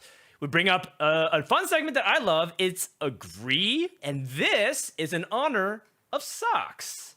This was all agrees based on the twit longer that Socks put out this morning, and I want to ask the panel if they agree. So we'll start off with a pretty easy one right off the get-go. It was in this first paragraph. 13.4 is the current patch. Is the most fun and balanced patch in the entirety of Set 8 Monsters Attack. We'll start off with DQA. Agree. I mean, like if you think back on like the previous patches that we've had, I'm gonna be honest, like so far it has not been like that balanced, but like this one I feel like actually everything's playable and like I actually do have fun playing still, even though we're nearing like the end of the set. All right, that's a great sign. Robin. Oh, agree. This is definitely the most balanced patch, but I don't think it's even like I don't even think it's like that balanced. But I just feel like this set's balance has been pretty bad. No flame, the Mortarg or anything.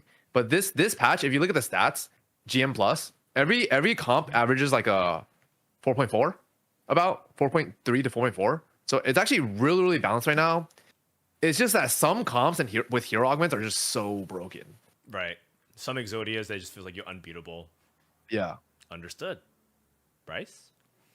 I mean, I agree. It's the data alone on this is the band of variance between the individual units within tiers, the augments. There's just a lot less like crazy outlier broken stuff. It's for sure the most balanced, and I think most of the time, balance and fun and TFT are like pretty similar. Honestly, I think like imbalance and bugs are the two primary sources of unfun and TFT for me and for a lot of players. So I think it's less buggy, it's more balanced, and it's fun.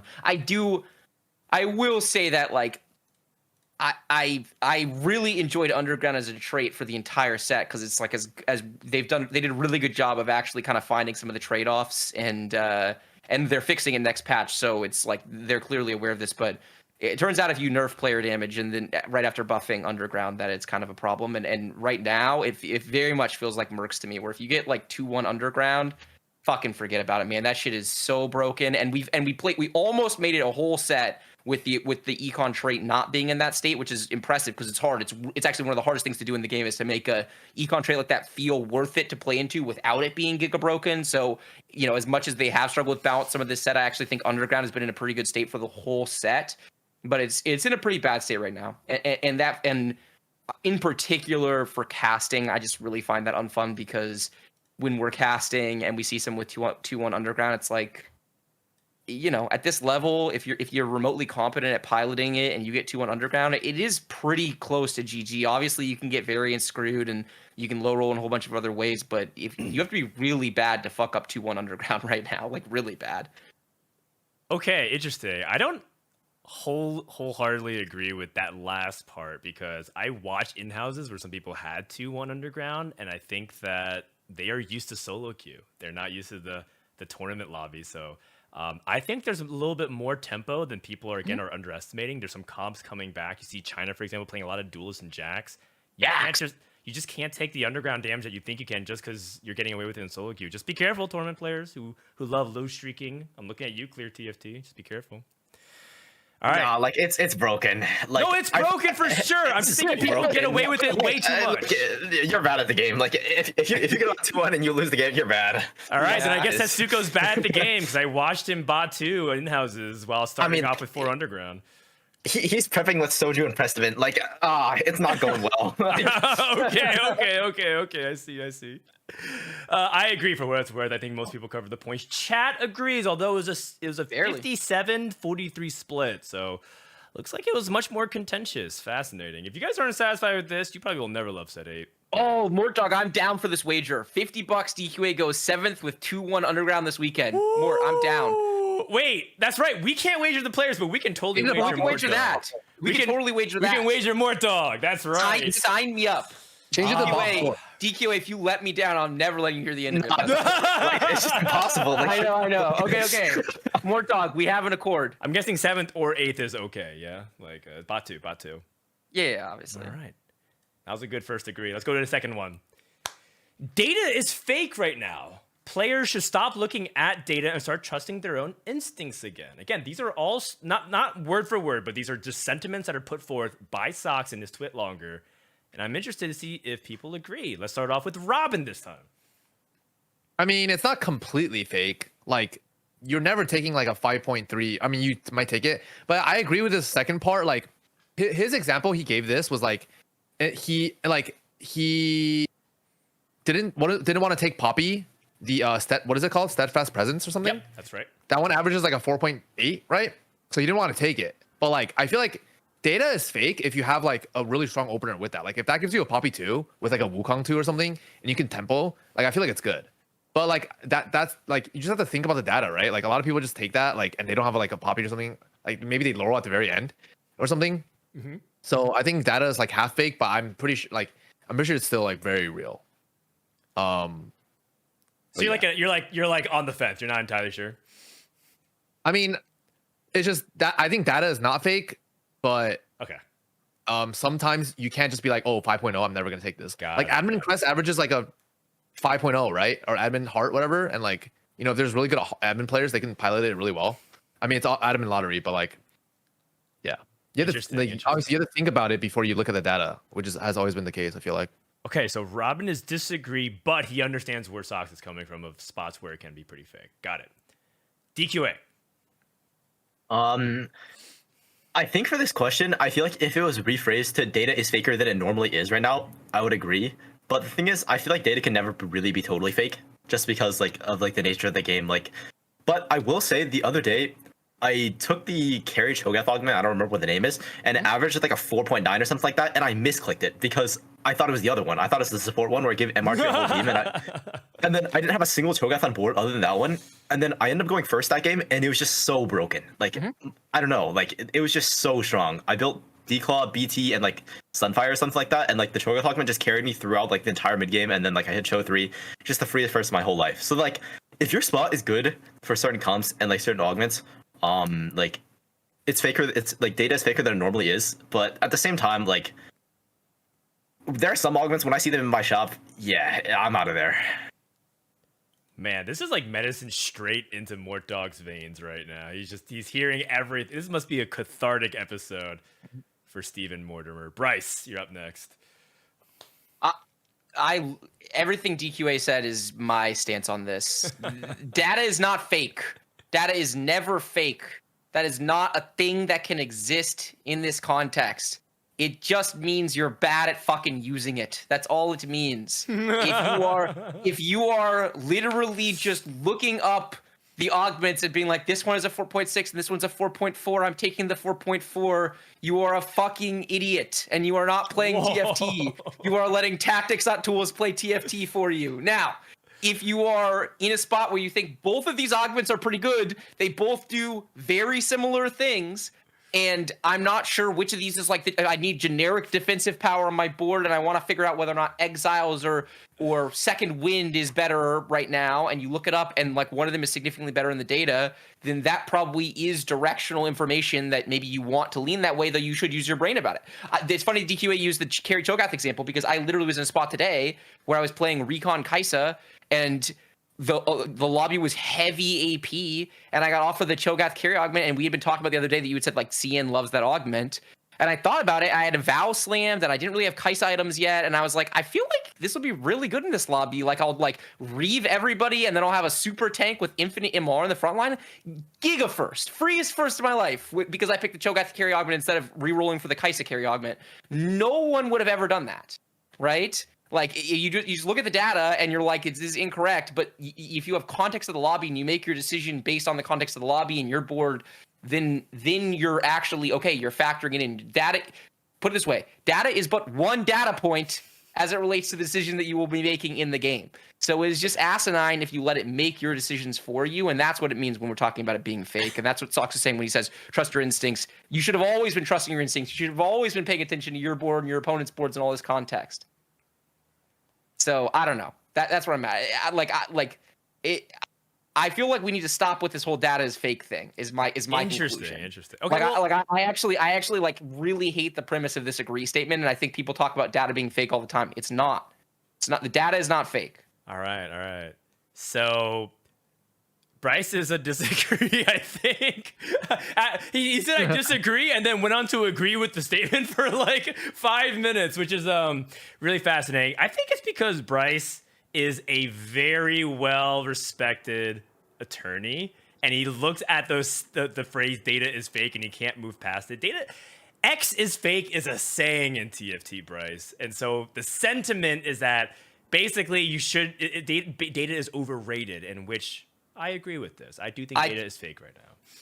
The reason why I struggle with this topic is because I think a lot of people do turn off their brains and use the data, and I think that's what Mortdog criticizes, and I get that, and I get that's where Sox is coming from too, like saying don't turn off your brain, but the data's not fake. The data's real. It's there. It's directional information. Understood. Use it at your own risk. Understood. And I think there's a lot of truth of what you're spitting right now. I will say that I do agree with the sentiment of this statement. I do think data is very overrated, particularly because I think data was being pushed a lot in the West, particularly during the imbalances of TFT, because the data helps expose just how imbalanced certain augments were relative to others. And that's how Tactics at School even became popular in the first place, is because it provided augment data and showed the difference between a 4.9 versus like the stuff that was like a 4.0. But we finally have reached the utopia of what should be a balanced state, and therefore data is not that important, because like Robin said, you sort by what, GM plus, and you're like, this is a 4.4 versus a 4.35, and like I could really see it going either way. That's when you got to use your brain, and that's kind of what makes, I think, this patch and this mid-set really, really interesting. And also, this agree really fascinating as well. In chat, I actually missed it, but I think chat seems to agree. But again, it was a pretty close split. We'll see. Here's a third one, by the way, because it's related to Sox and leaking tech. Players need to hide their tech more and only reveal them in tournaments. This is something that Sox has said because he felt like he might perform better because his practice partners are not actually playing in in-houses and leaking his own tech. We'll start with Bryce here, because I feel like you're a player that would approach this differently from others. I mean, it depends on what your goal is. If you want your most optimal tournament finish in an individual tournament, then what should you do? Yeah, you should hide the shit out of your tech, and like that's where study groups become valuable, because it becomes a place where you can like search for and share tech and attempt tech and bounce things off each other without giving it to the whole server. Right, so there's real value there. I will say though that the fact that NA shares tech as openly as we do, I think, really benefits us, theoretically at least, when it comes time for Worlds, because we spend a lot of time like optimizing together, and that means that we're theoretically more prepared. When we talked about the DQA example earlier, like when DQA, like how did DQA get caught up for Worlds? Well, he like literally went to Goobams, who was the best keepers player at the time. Was like, can you please teach me everything about keepers? And he did. And then he did the same thing with Slayer players. And so that type of support that we provide to one another is really, really valuable for like overall improvement of the server. So I think it just totally depends on the lens you're coming at this question from. Okay, fair enough. What do you think, Robin? I mean, what Bryce said, like, I feel like if you want an edge in the tourney, you should hide your tech. Yeah. You're not a person that hides tech, though, in general, Robin. I mean, I don't feel like I have any techs. That's why. Yeah. I just play. I feel like everything I find out, like, everyone already knows, kind of. So Robin is never at the cutting edge. I literally can't remember ever seeing a line that you were playing and thinking to myself, I've never seen this line before, ever. Yeah, no. I just like, I don't think because I don't like theory craft and stuff like other people do or something and try out new things, I guess. So I didn't never find out text, and I feel like I watch China VODs, but everyone else does that. So like, I'm pretty sure everyone just knows already. So I have no text to leak. Interesting. And even if I had a tech, I'll probably just play it on stream. So All right, fair enough. I mean, that is your main job. What do you think, DQA? Nah, like honestly, I don't even know if like tech is like real per se, right? Because like the thing is like when someone says a tech, like it's just like a strong build that like they know and like they feel like other people don't really know, right? But like I feel like information is just kind of spread like pretty quickly around NA. So then like when Sox says he has like this secret tech and like his twit longer and he's just like he's the best player ever or whatever it is. I'm just going to his match history. I'm looking at what is he playing. Like, I mean, like, what? Like, I mean, and then you look at it and it's just admin. Like, I don't know. Like, don't we know admin on Ally Death is broken? Like, this tech thing, it is just not real. Like, I swear. Because the thing is, if you say you have a tech and it's this strong, why isn't everyone else playing it? I don't actually know. Like, how are they actually gonna do in the tournament? Aren't you just farming bots on ladder? Like, I'm averaging a 2.1 right now on ladder. Like. Just because it's doing well on ladder, like your comp that's supposedly strong, doesn't necessarily mean that it's gonna do super well. And then if it is gonna do super well, after the first 2 games, people are gonna start playing it. Okay. So doesn't it? Interesting. He thinks just tech is fake in general. What's up, Bryce? Well, if you want to answer first, but I like disagree with almost everything DQA just said. I so disagree with it's that fine. because we have literal world championships decided based off of tech that we just didn't really know. You're looking at Juan May's his only championship where he did Legionnaire reroll, and I think I had maybe seen it once on ladder, and that was like a meme build. So like, tech does exist, but I understand where you're coming from in the sense that it feels like you can't really even hide it very much if you do go looking for it. And that whole tournament, the tech was the edge that KR had on the Slayer line was that they were playing around Callista. She was the 3-cost cultist. Cultist duelist, and Callista was broken, and that was the tech. And you couldn't learn that tech by looking at in-game lol chess profiles because Callista was never on the board. But turned out that Callista was way underplayed in North America, and so they were just like never selling Callistas when they were playing in the AD line, always playing around it, rolling for 2-star, and then you're basically stable at 2-star Callista, and you could go 8 and play around the like 4 and 5 costs. So that was tech. I mean, Sox, the way Sox approached Sivir, when Sox leaked the Sivir line, no one was playing that line.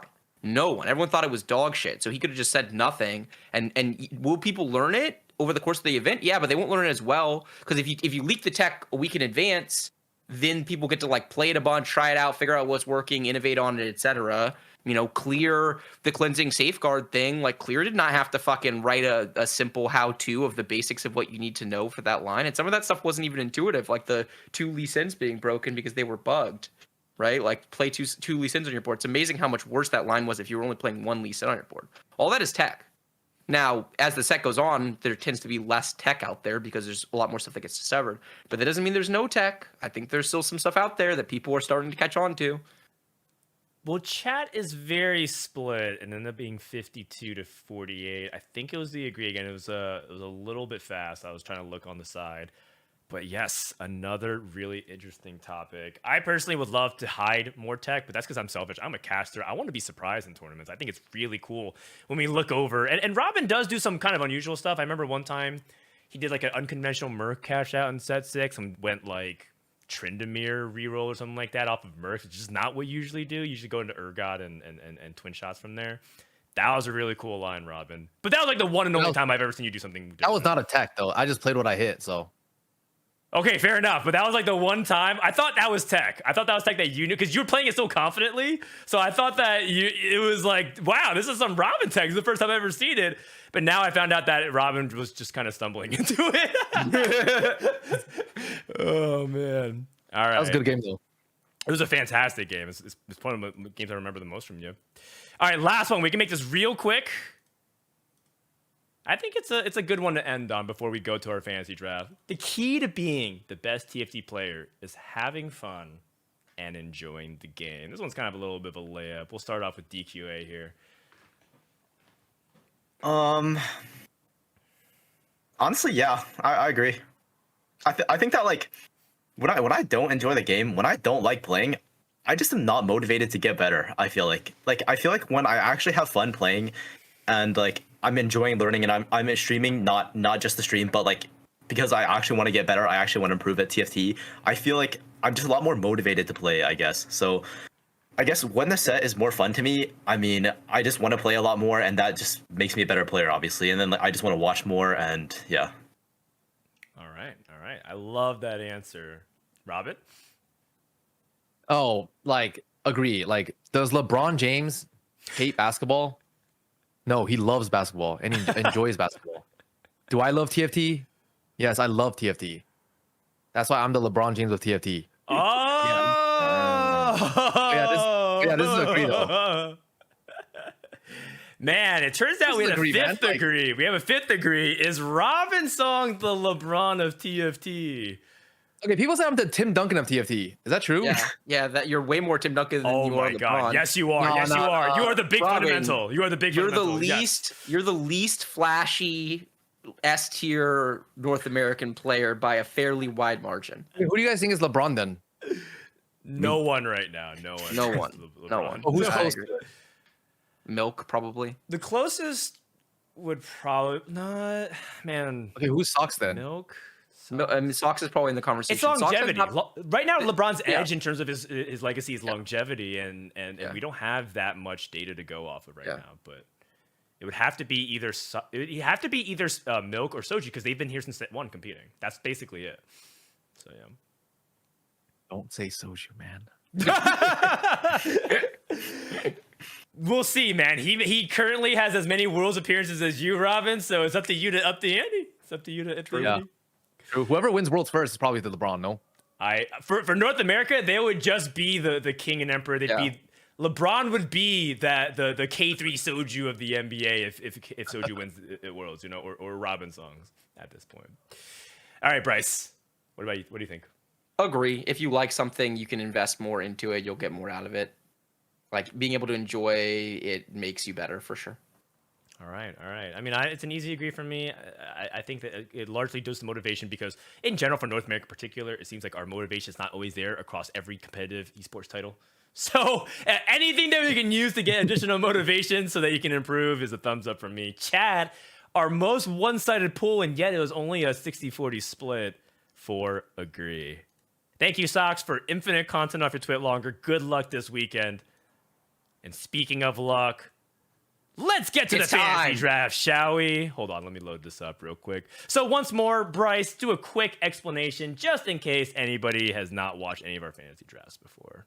We all get $100. We nominate players. You can bid on whoever you want. You have to, you can't use more than your $100. You need to get your 5 players. And then whoever gets the most points over the course of the whole tournament wins. So, yeah, it's really fun. It's like the way better version of fantasy because instead of snake draft, like you could theoretically bid on anyone as long as you have the budget for them. That's right. All right, so we have the document pulled up, a little bit new and improved graphically, trying to up our production value. What? Oh, Guy. We also have the previous draft results. That's right. Just want to remind people of how we got to this point, Bryce, and also maybe not to repeat mistakes of the past, lest we remind you what happened when Soulish drafted himself for $90. You know what's amazing is that so Dan runs the production and he's also kind of primary driver on social. When Dan wins a fantasy draft, it's out on Twitter. We do it on the review show. We make sure to bring it up on the following preview show. It's going to be on our screen this whole fucking time. When I win the fucking crickets, man, fucking nothing is coming out when I win the fantasy draft. I'm the people's champ, man. You're just a toxic data analyst. All right, with that, let's go to random.org and see who has the first pick. And all right, DQA, you offer first. Who are we bidding on? all right. Myself for $5. Whoa! Oh wait, I have the names wrong here. By the way, this is Robin's song. $25. 25 immediately from Bryce. I mean, I already told DQA what I'm bidding about. Yeah, like It's not going good. that is the cost. I think it's a very reasonable cost for you. Yeah, if you want. I'll go 27 on DQA. Do you want? How bad do you want yourself, man? I mean, that's not even that high. I think if we read the rankings today, DQA would be a top 3 player for sure. I'll do 29. 30. Woo! Why are you agonizing? I literally told you the number. It's not looking good. All right, fine. 35. All right, that's fine. 35. DQA bids on himself. Robin, you want in on this action, or are you good? I've been out since $5, man. That's right. You didn't even put him on your ballot. DQA 35 going once, going twice. Sold to DQA. I mean, I respect the man that bets on himself. Yeah, if you want yourself, I will always give you your fair market value. Robin, you're cheaper than 35 this time, but not much cheaper. All right. Next. Sorry. Next up for bidding is Robin. Robin, who do you want to put up for bidding? Oh, myself. Oh wow, we're just getting things out of the way. to start Myself things off. for $5. All right. $25. Just let me go run it back. Robin for 25. I'll go Robin for 28. 30. Actually, no, 29. Why would I do that? I need to save $1. We'll save. We'll reserve the 29. Robin for 29. Bryce, you want in? I'm trying to think about what I think is fair value for Robin. I think if we did the rankings today, Robin would probably be around 5 or 6. I think he's probably worth like 32. Does that sound right? Like 31 maybe? I don't know. What do you think is Somewhere fair? around that range. What do you think is fair value, Dan? My rule is I try not to bid up the guests when bidding for themselves for the sake of it, because that feels mean. If you want to have yourself, Well, in I a want team, them to you should bet really big do it. though. I feel like if they I bid want them for to bet- cheap, it's not. It's like low confidence. Well, yeah, no, I want them to bet what their value is, basically. So Yeah, I think you get the you're- right range. I think you get the right So range. you're at 29, so I'll bid 30. One more dollar, Robin. One more dollar. 31. I think 31 for you is a steal. Okay, quite I bet. frankly. 31. I bet 32. One more dollar, Robin. It's not a big deal. Okay, I think 33 is actually low. 33, I think, is exactly where you should land.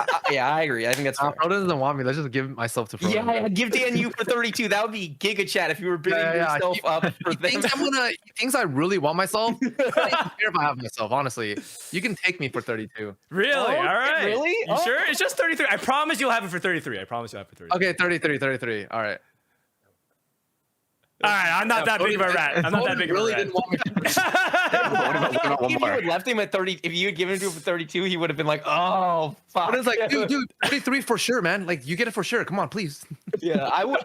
Yeah, So that would All right, actually, all right. Robin. That would have been amazing if you had let him have it for 32. All right, Robin for 33 sold. Wow, we two players bid on themselves. It just feels like they're working with less money. Bryce, you're next up.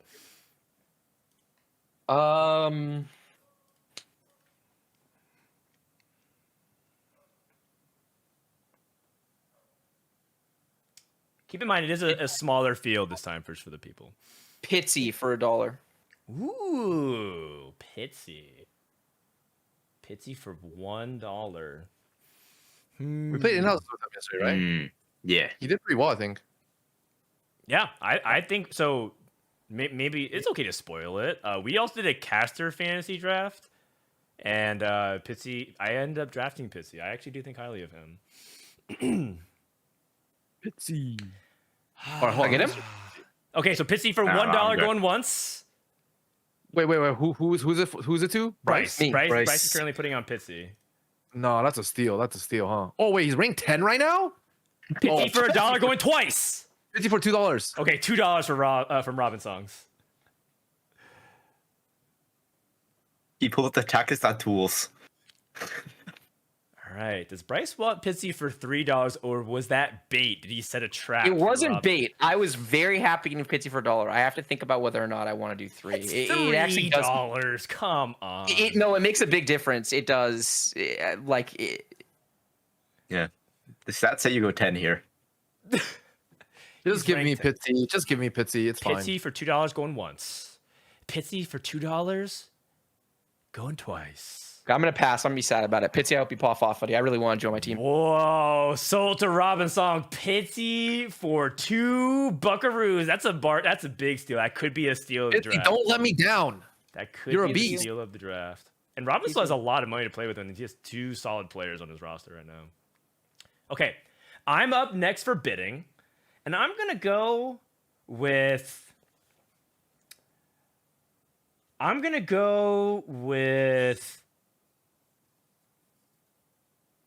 Kyvix for $5. Let me search this guy up. He's either rank 5 This or guy Robin's just said gonna- data is fake, and then he's like going up and looking at all their low. Robin is gonna have the highest LP sum total fantasy team that we've ever seen. He's gonna purely draft based on it. It's how he does his rankings too, essentially. Oh, Kyvix for is- $5.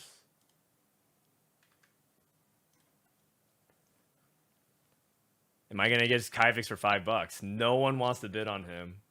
Kyvix is good in every tourney for no reason. I mean, there's a reason, but That is true. Kyvix. All right, Kyvix for Frodan, going for $5. Going once. Going twice. All right, I'm gonna just take Kyvix for $5. Oh, that it has high upside, and I think paying for $5 is really very cheap. Okay, DQA, you're up next. I'll take Ache.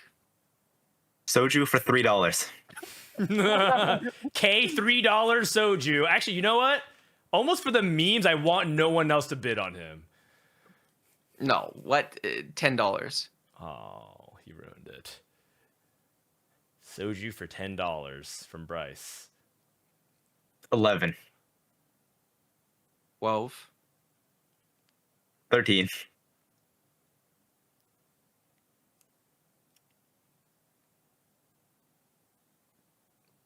Isn't this like 13. crazy It's- cheap? His in-house score is 3568636. All right. Does that instill confidence? Is he learning? I mean, this is like really cheap for Soju. Then bid up. 13 DQA right now for K3 Soju. $13? $13. Oh, 15. 15 from Robin. Oh, it is important to note. Iniko said that he has tweeted. He has ego tweeted. If that No, he has- adds to he the has- No, calculus. Can I take it back? Can I take it back then? Nope. Robin No. bid for 15. Wait, I he has thought not. he He is tweeted not. that. He is not tweeted. He has not tweeted. No, Oh, he he did did. tweet He it? did. He Oh, said he okay. uninstalled Valorant in that mid-set. Oh, yeah, he did. He did tweet it.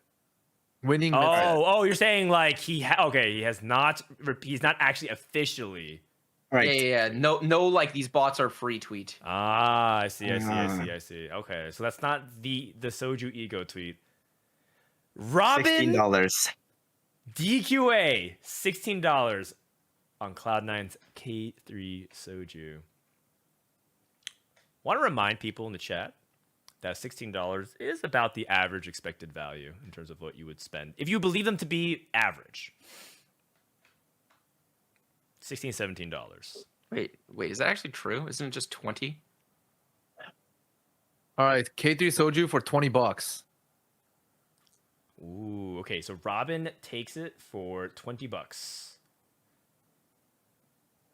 Anyone has him? 21, Bryce? 21 good. DQA. Bryce passed. I'm good. All right. Robin gets Soju for 20 and still has enough money to buy a marquee player, by the way. I like it. Aggressive didn't. bidding from Robin. All right, that was DQA's bid. Robin, you're up next. For Robin. Socks. For what's the starting bid? Socks for 20. Socks for 30. Okay. I'll go stocks for 31. I got $95. 32. Okay. Ooh, DQA and he's trying to reunite his Summit team. 33. Zox is about to get really expensive. Everyone wants him. 35. And yet you haven't bid once, Bryce. I mean, I'm just waiting because there's no like this is gonna go up. Everyone believes Sox. Sure. 36.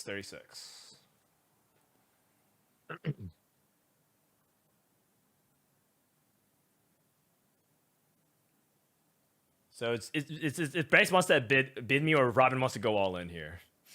Well, Robin doesn't have to go. Yeah, I mean, well, Robin can go up to 45 44. or up to You can go 44. Up to 44. Sorry. So I bid 36 on socks. Going once. Socks for 36. Going twice. It is sold to Frodan. Wow, I actually didn't expect to get him just for one additional more than DQA. 36 is a little bit on the expensive side, but it's definitely not anywhere near like some of the high bids that we've had before for like Burt. I mean, historically, your typical draft, the highest player goes for around this. There are tons of drafts with 36 is the highest. Sometimes it's 37, 38. We've had yeah. I was expecting to just get bid up a little bit more. That's all. Nah, like this is a wild card. I'm not dropping $35 on a player that could just go guaranteed 32nd tomorrow. There's no shot Sox is going 32nd tomorrow. We don't know, because sometimes he says peak form, and then it's just 8. Every time Soxy's in peak form, he does not do good. Okay. I understand. All right, Bryce, you're up for offering. Malala for $1. $2 for $1.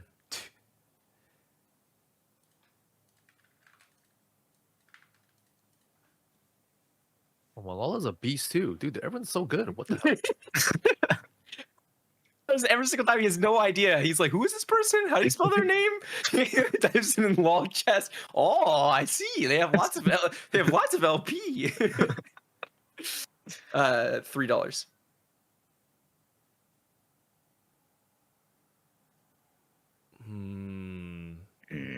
I mean, it's such a low amount, so it's whether or not you want to fill a roster slot with Malala at this point.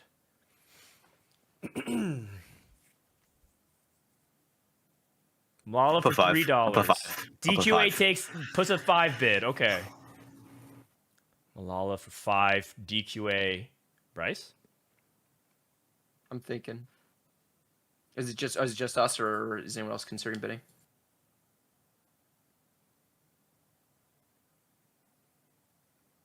I'm out of this one. Robin? I'm out as well. Okay. So it's just Bryce and DQA. $5 on Malala. DQA going once. $5 on Malala going twice. And it's sold to DQA. Mr. Malala. Nice. There's no shot you're telling me that. Actually, that makes sense. You're betting only $5 on him, but I think Malala is also a heavy wild card because this guy can go 32nd, but he also can go final lobby as well. Okay, so I am up for offering next. Bryce doing his patented Bryce strategy, drafting last. Not every time. I keep you on your toes sometimes. Oh, he keeps me on my toes sometimes. I'm gonna offer up. Let's see, man. There's actually some really good names on the field so far. I'm gonna offer up Setsuko for $15. $30. Whoa. Okay. Robin just immediately doubles. So Setsuko's worth like $50. No, he's a beast. $32. He doesn't get nervous. He doesn't get nervous anymore. He's a peak form. 32 from DQA. I mean, Robin, you can spend all the way up to 44 if you believe it, and then just pick like a value pick at the very end. Let's go for 40. $40 on Holy. Setsi. Woo! DQA.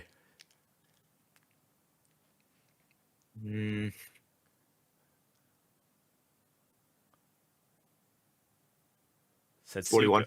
Oh, 41. Wait, who bet 41? DQA bet 41.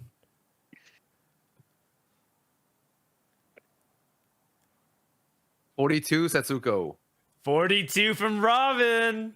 Bidding up DQA. How badly do you want on DQA? 43 Setsuko. 43. I mean, you should just go 44, but Yeah, you go 44 in that spot from a strategy perspective because then you lock it. But now he can go 44 and make you pay 45. So if you're gonna, it's too late now. But He just wants me to pay 44. No, I don't want him.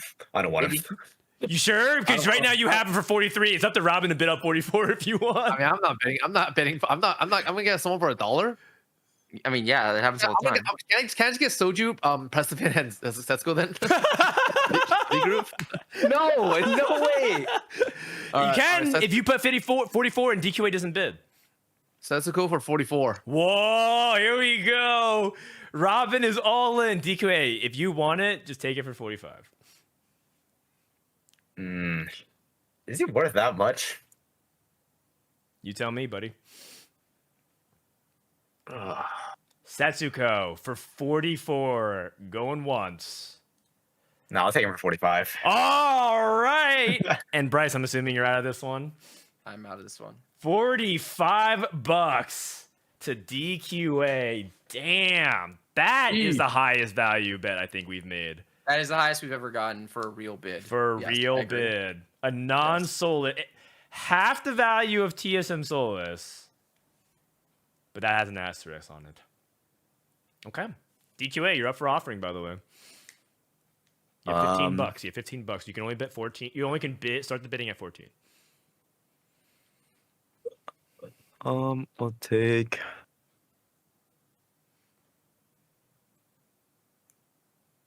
Stellar Minhee for $3. Oh, I'll take Mini for $4.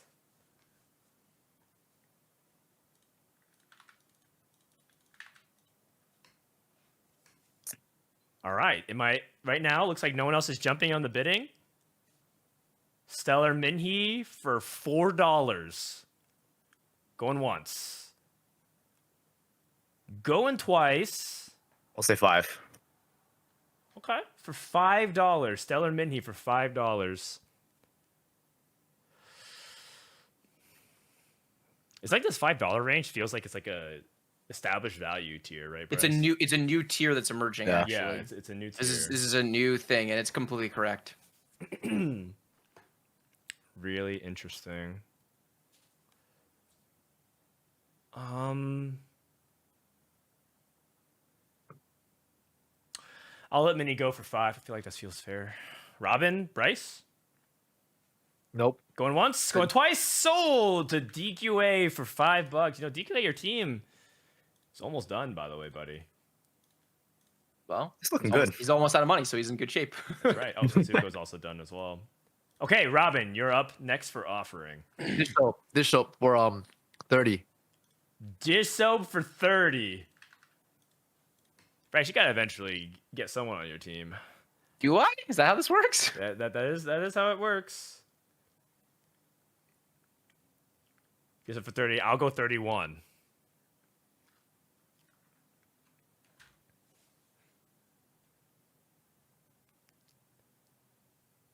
All right, dish soap for 31. Right now, no one's jumping in the bid. Going once. Dish soap for 31. Going twice. Oh, 32. 32.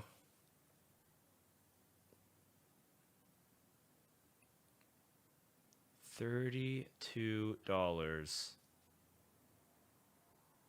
How's he been doing in the in-houses? He's been doing all right.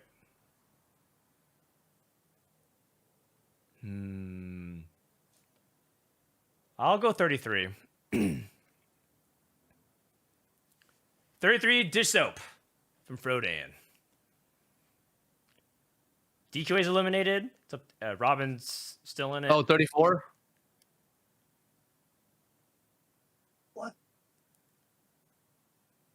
35. 35. 36. Are we just running it all the way up? Oh, man. 36.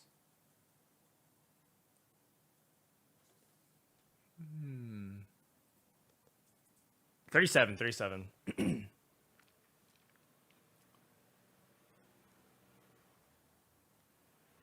Dish soap for This 37. soap for 40. Dish soap for 40. Wow. So basically, I just push Robin all in if he wants. Dish soap for 40.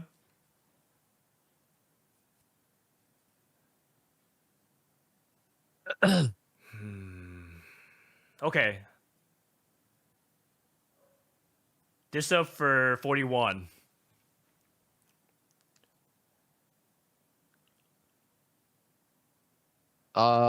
This soap for 42. Okay, so basically it's up to me if I want Dissoap at this point.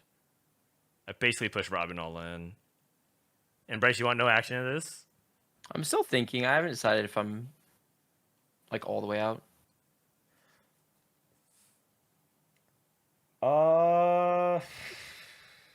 What are we at right now? 42? 42.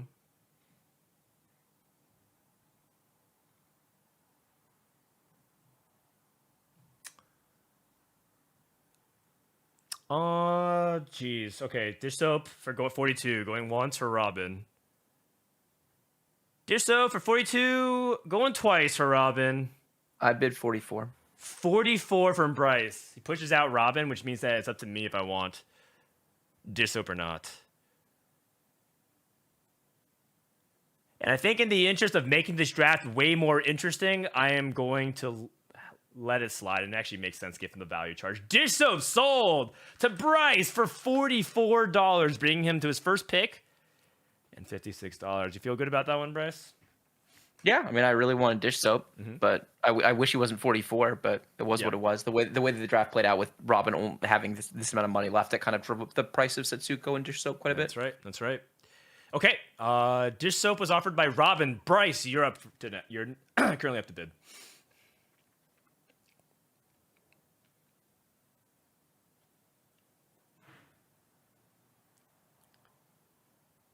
Still some big names on the board.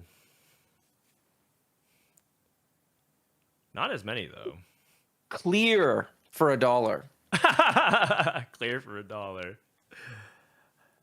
I'll take clear for $5.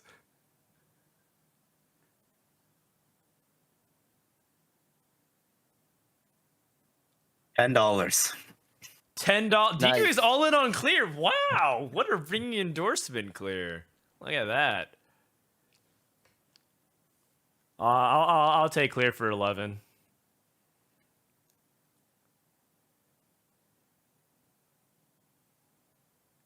Clear for $11.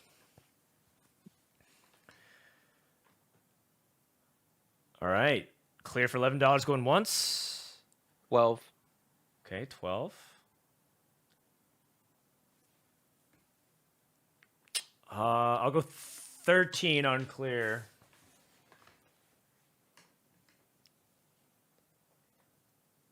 $14.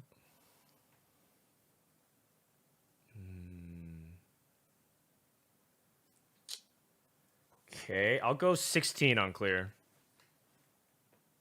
17.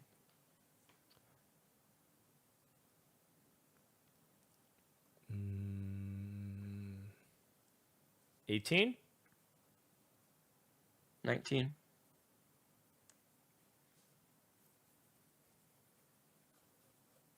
Um, 19. I'll go 20. 20 on clear. I got you, man. We entered a 20s clear. This was the highest clear's ever been bid upon. Robin, are you out of this one, by the way? Yeah. Okay, 20 on clear.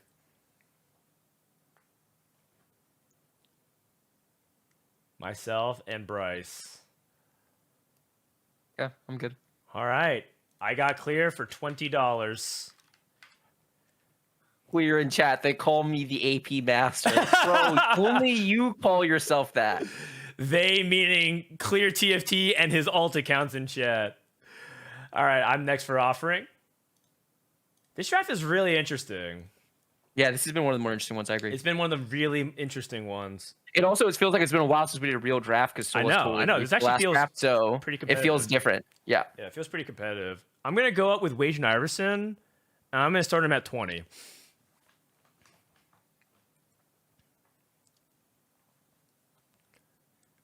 So eliminated DQA right off the bat. Wow, just gotta rub it in. That's pretty cool. I'm trying to add commentary for the audio and listeners because they're not just stuck here with the visual. Oh, good point. Good point. I will also add audio. That team sucks. It's a giga loss. Wow, man, you're gonna flame the reigning regionals champion. 21. 21. All right, 21 from Bryce.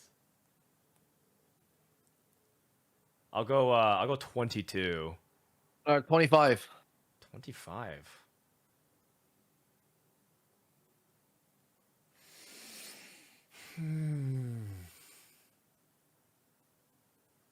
Wow, it's a big bid.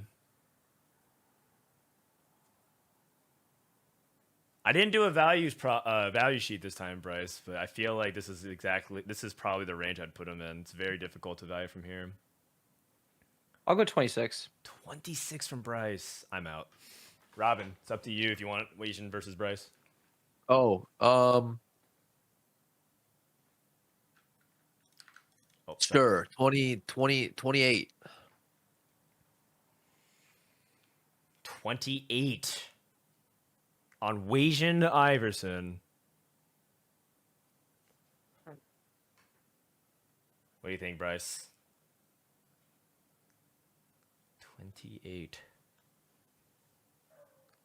29. 29. Bryce has entered with 29. Can we see Wasian Iverson potentially go to 30s? 30, 35. Oh my Oh. God. Robin wants Wasian Iverson as badly as DQA and Sox level tier right now. Oh my God. More than himself.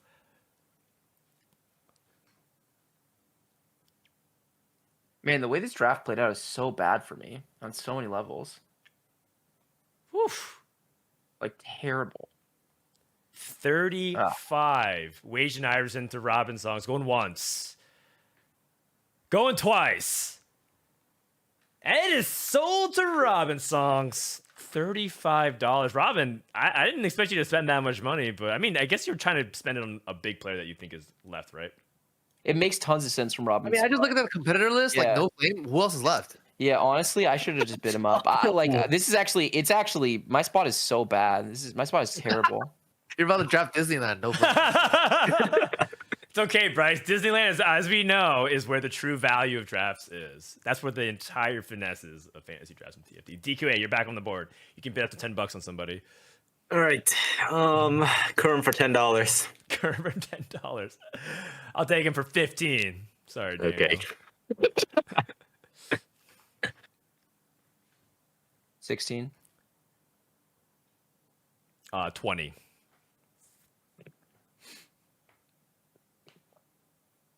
Bro, just keep pushing because You I'm have trying- 39 left. I'm 39 left. he needs Kerm X on his team.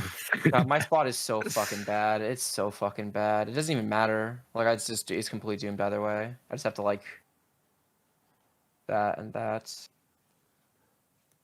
And that, I guess. Mm-hmm. Oof.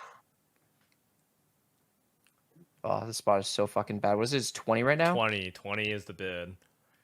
If I go 21. You get that. I mean, this is so fucked. Oh, I love it. I love it. Clear says just YOLO on Xiao Dian Dian. Oh man.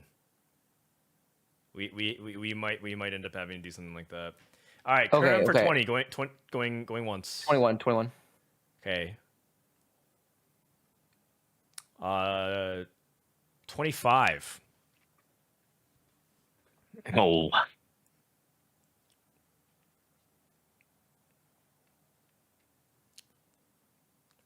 All right, Kerm for 25 going once.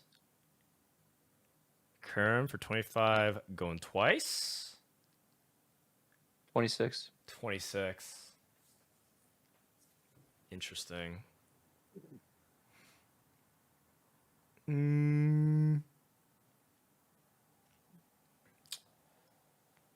All right, I'm gonna let you have Kerm for 26, I think, because at this point it doesn't really matter. I'm just gonna pick my last player, and then Bryce can pick his roster, and then we're pretty much done at that point. Yeah. Nice job, Kerm X for 26. Sorry, I'm not updating that as aggressive as I should. I'm thinking. Who put up Kerm X? Was it you, Robin? It was me. Oh, it's DQA. All right, Robin, you're next. All right, P God, for $10. Press him in for $10. He's trying to unite. Oh, don't Just let give me P God, man. Don't let me get in your way. I'm out. Bryce, DQA. Well, I Okay, can't do anything about this. All right. right. But you would. I'll loan you $1 if you would like.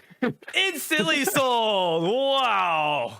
And we are out really? of precedent. Robin has precedent Oh, for let's 10 go. bucks. President's winning. Let's go. He's a beast. Nice, you lost for free. I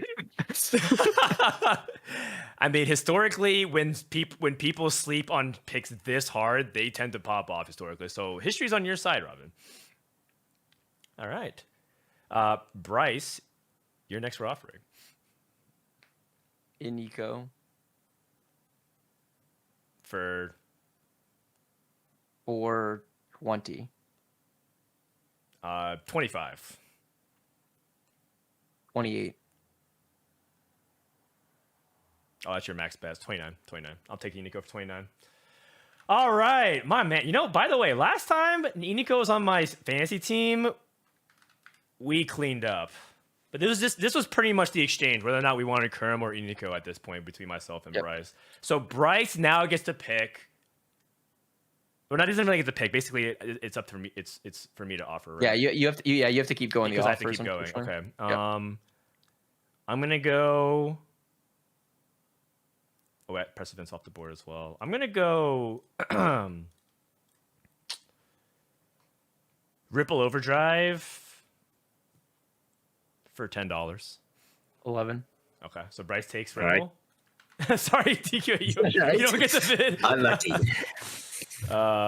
DQA, it's up to you.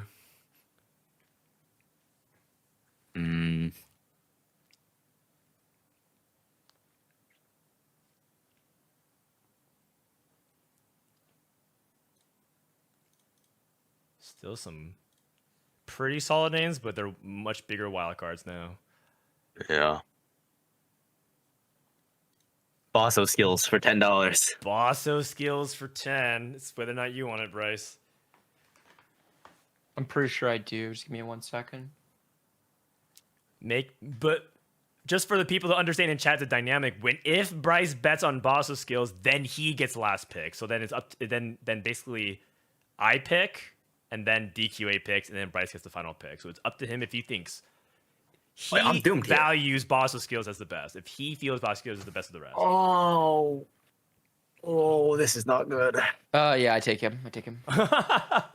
All right. This is not looking good. $11 for Bosso skills for Bryce. Robin doesn't get to offer anything because he's done. So Bryce, now you bid on for $8.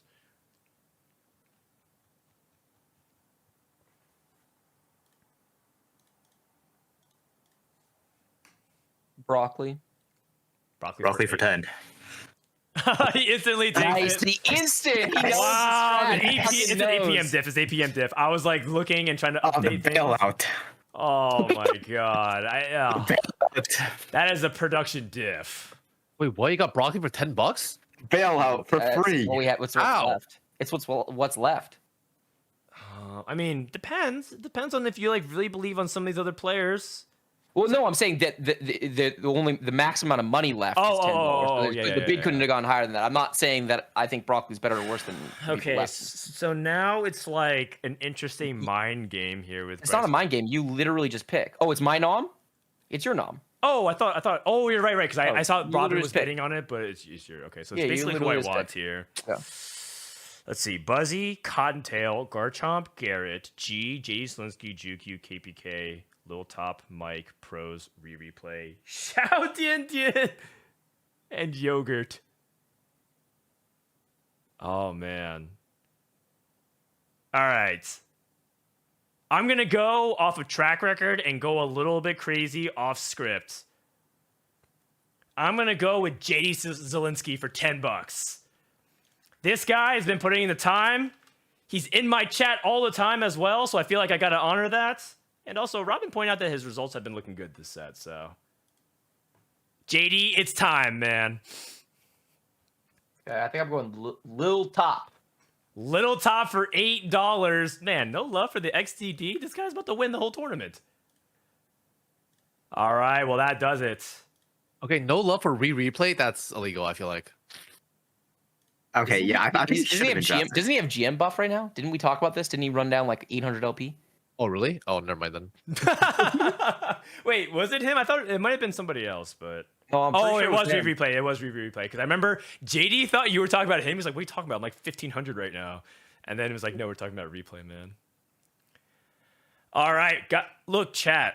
This was one of the most difficult drafts we had yet. This felt like a real draft where we had to make some big trade-offs, and I feel like everyone is like kind of happy with their team, but also kind of wish that the draft played out differently, which means that was a good draft. But I think at the previous draft, you may have seen some meme territory enter where like Bryce either drafted his entire dream team and somehow didn't win, or like you saw Solis bid himself for 90 and throw off the complete value chart of everything. Any other reflections, Bryce? What do you think now that you've seen it play out? I mean, the way in which the value played out this draft was really, really different than we've had in previous drafts, which is super interesting for me, just as like someone who geeks out on this stuff. You had a lot more expensive players and a lot higher bids for those players. There wasn't a significant like midfield, if you will, and then there was real value placed on getting the guy that you wanted in the low tier, right, relative to drafts previous where there were like a lot of $1 players. So the strategy definitely evolved. I think a huge part of it, quite frankly, is there are some big names that are not on the board for mid set. There are a number of big folks that are not playing or didn't qualify, and so I didn't think about that enough going in, but it had this exact impact of like pushing a lot of the value up onto the ones that you felt like you could like lock in. That's right. And then so like and the way in which it played out in terms of the nominations is really interesting as well, because Setsuko and Dishsup going up later changed the calibration of the draft. If they went up earlier and they went up for these, $44, $45 amounts, then it would have probably pushed up the value on, like, I think DQA for 35 is a steal right now relative to the draft. I think Sox is probably a steal. Okay. I think Kerm's really a steal at 26, but the thing is I didn't actually get any value off of Kerm being a steal because there weren't enough certain like types of players left at the end, which is not to say I don't like the guys that I got. I actually do, but I think that like the value calibration was off for them. I don't think I necessarily needed to pay that much for Bosso and Ripple. And a big part of this is also about the way in which the money got left over, because Robin had $45 left over, or 44, whatever it was. He basically, or it was 45 with two people. He was basically in a position that whichever guy he got, he was going to push up the value a lot. So it had the impact of pushing up the value on a bunch of other players as well. So there's like a lot of things that happen in this draft that is Monka math. Robin, how do you think about your team, man? Oh, I'm really confident. I have Lil Bro and Lil Bro number 2. Man, I really wanted Wajan Iverson in this draft. Yeah, I think Wajan's one of the high values. I think his value has very much skyrocketed both in the rankings and in fantasy. But I wanted a Nico too. Fuck, this draft went so differently than I thought. But then again, I've handpicked teams before that have gone terribly. So maybe this is what I need to win. That's true. Maybe this is the most you've had your hands off the steering wheel, Bryce, and maybe that's the one that you do the best. DQA, any thoughts on your team before we wrap this up? I mean, getting Broccoli for 10 is just straight up illegal. Oh, like, I don't think Broccoli is very good right now, to be honest. Oh, really? No, he is. It's all good. I think really, really highly of Broccoli as a player, but I do not think he is in form right now. I think maybe I paid too much for Setsuko, but it's all good.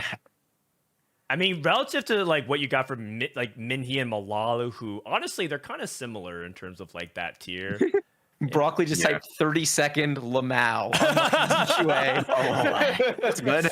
It's okay because DQ will go first and it'll bounce out. You'll get first. Yeah, I mean, it's fine. It's all good. Exactly. And remember, fantasy is just all for fun.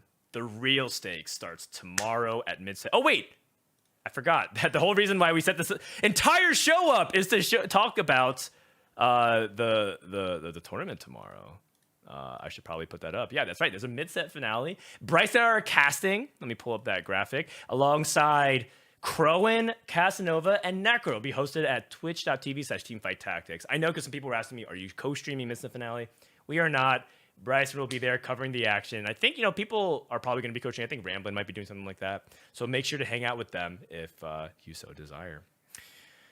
And with that brings us to the end of the episode. It was a long one, but it was a banger. Thank you so much to everyone who hung out and joined us. Let's get some final words for this episode. DQA, we'll start with you. I'm winning this weekend. Yeah. All right. Well, DQA, peak form, current rank 1. Let's see if we can keep it up. Robin, any final words? I'm winning this weekend. Guy copies everyone else's homework. I He has know. no tech. The Handbook Part 2. Are you streaming after this, Robin? No, I'm gonna be playing some. I want to practice off stream. I'm streaming after this. Shout out my Alright. stream. All right. No, we'll host you. Go yeah, we'll live. host you. We'll host you. Go live like Like, right go live now right at now. DQA. Like that right way now. We can, Yeah. Oh wait, I'm about to go get some I'm gonna go get some food though. Oh. Okay. All right. Well, I guess. Yeah, Yeah, it's all good. Unlucky. All right, Bryce. Any final words? This is a super fun episode. I knew it was going to go super long. I've talked too much, so I'll shut the fuck up. But I had a lot of fun. Thank you guys for taking the time the day before mid-set. Really, we appreciate it. It was like super, super engaging. It was fun to talk to you guys about it. So good luck tomorrow. Even though you're not on my fantasy teams, I still hope you pop off. All right. Thank you so much to everyone who joined for this episode. Once again, the best thing you can ever do for us is click this link, esports.gg/TFTPR, because they do all this stuff for free. Also, hashtag is a new hashtag, feed Yenwei. Yenwei got hired to the esports media team to provide TFT coverage. Look, TFT doesn't make news. The only news is literally Mortdog's Twitter and Kana's Twitter. That's how we get all TFT news. It's time media outlets start posting about TFT. I'm not talking about your random posts on Desherto. No offense to them. Like, they do great work, but we need more coverage platforms. Please support Yenwei, hashtag feed Yenwei, and congratulations to him, because we know sure as shit that adminning TFT tournaments do not pay the bills. So we got to find other streams of revenue. That's it for this episode. If you missed any part of the podcast, check out stuff on YouTube or Spotify. Give us that 5 stars. Give us that thumbs up. Hit that subscribe button. From Frodan, Bryce, Robin, and DQA, thanks so much for watching, and we'll see you next time for more TFT action.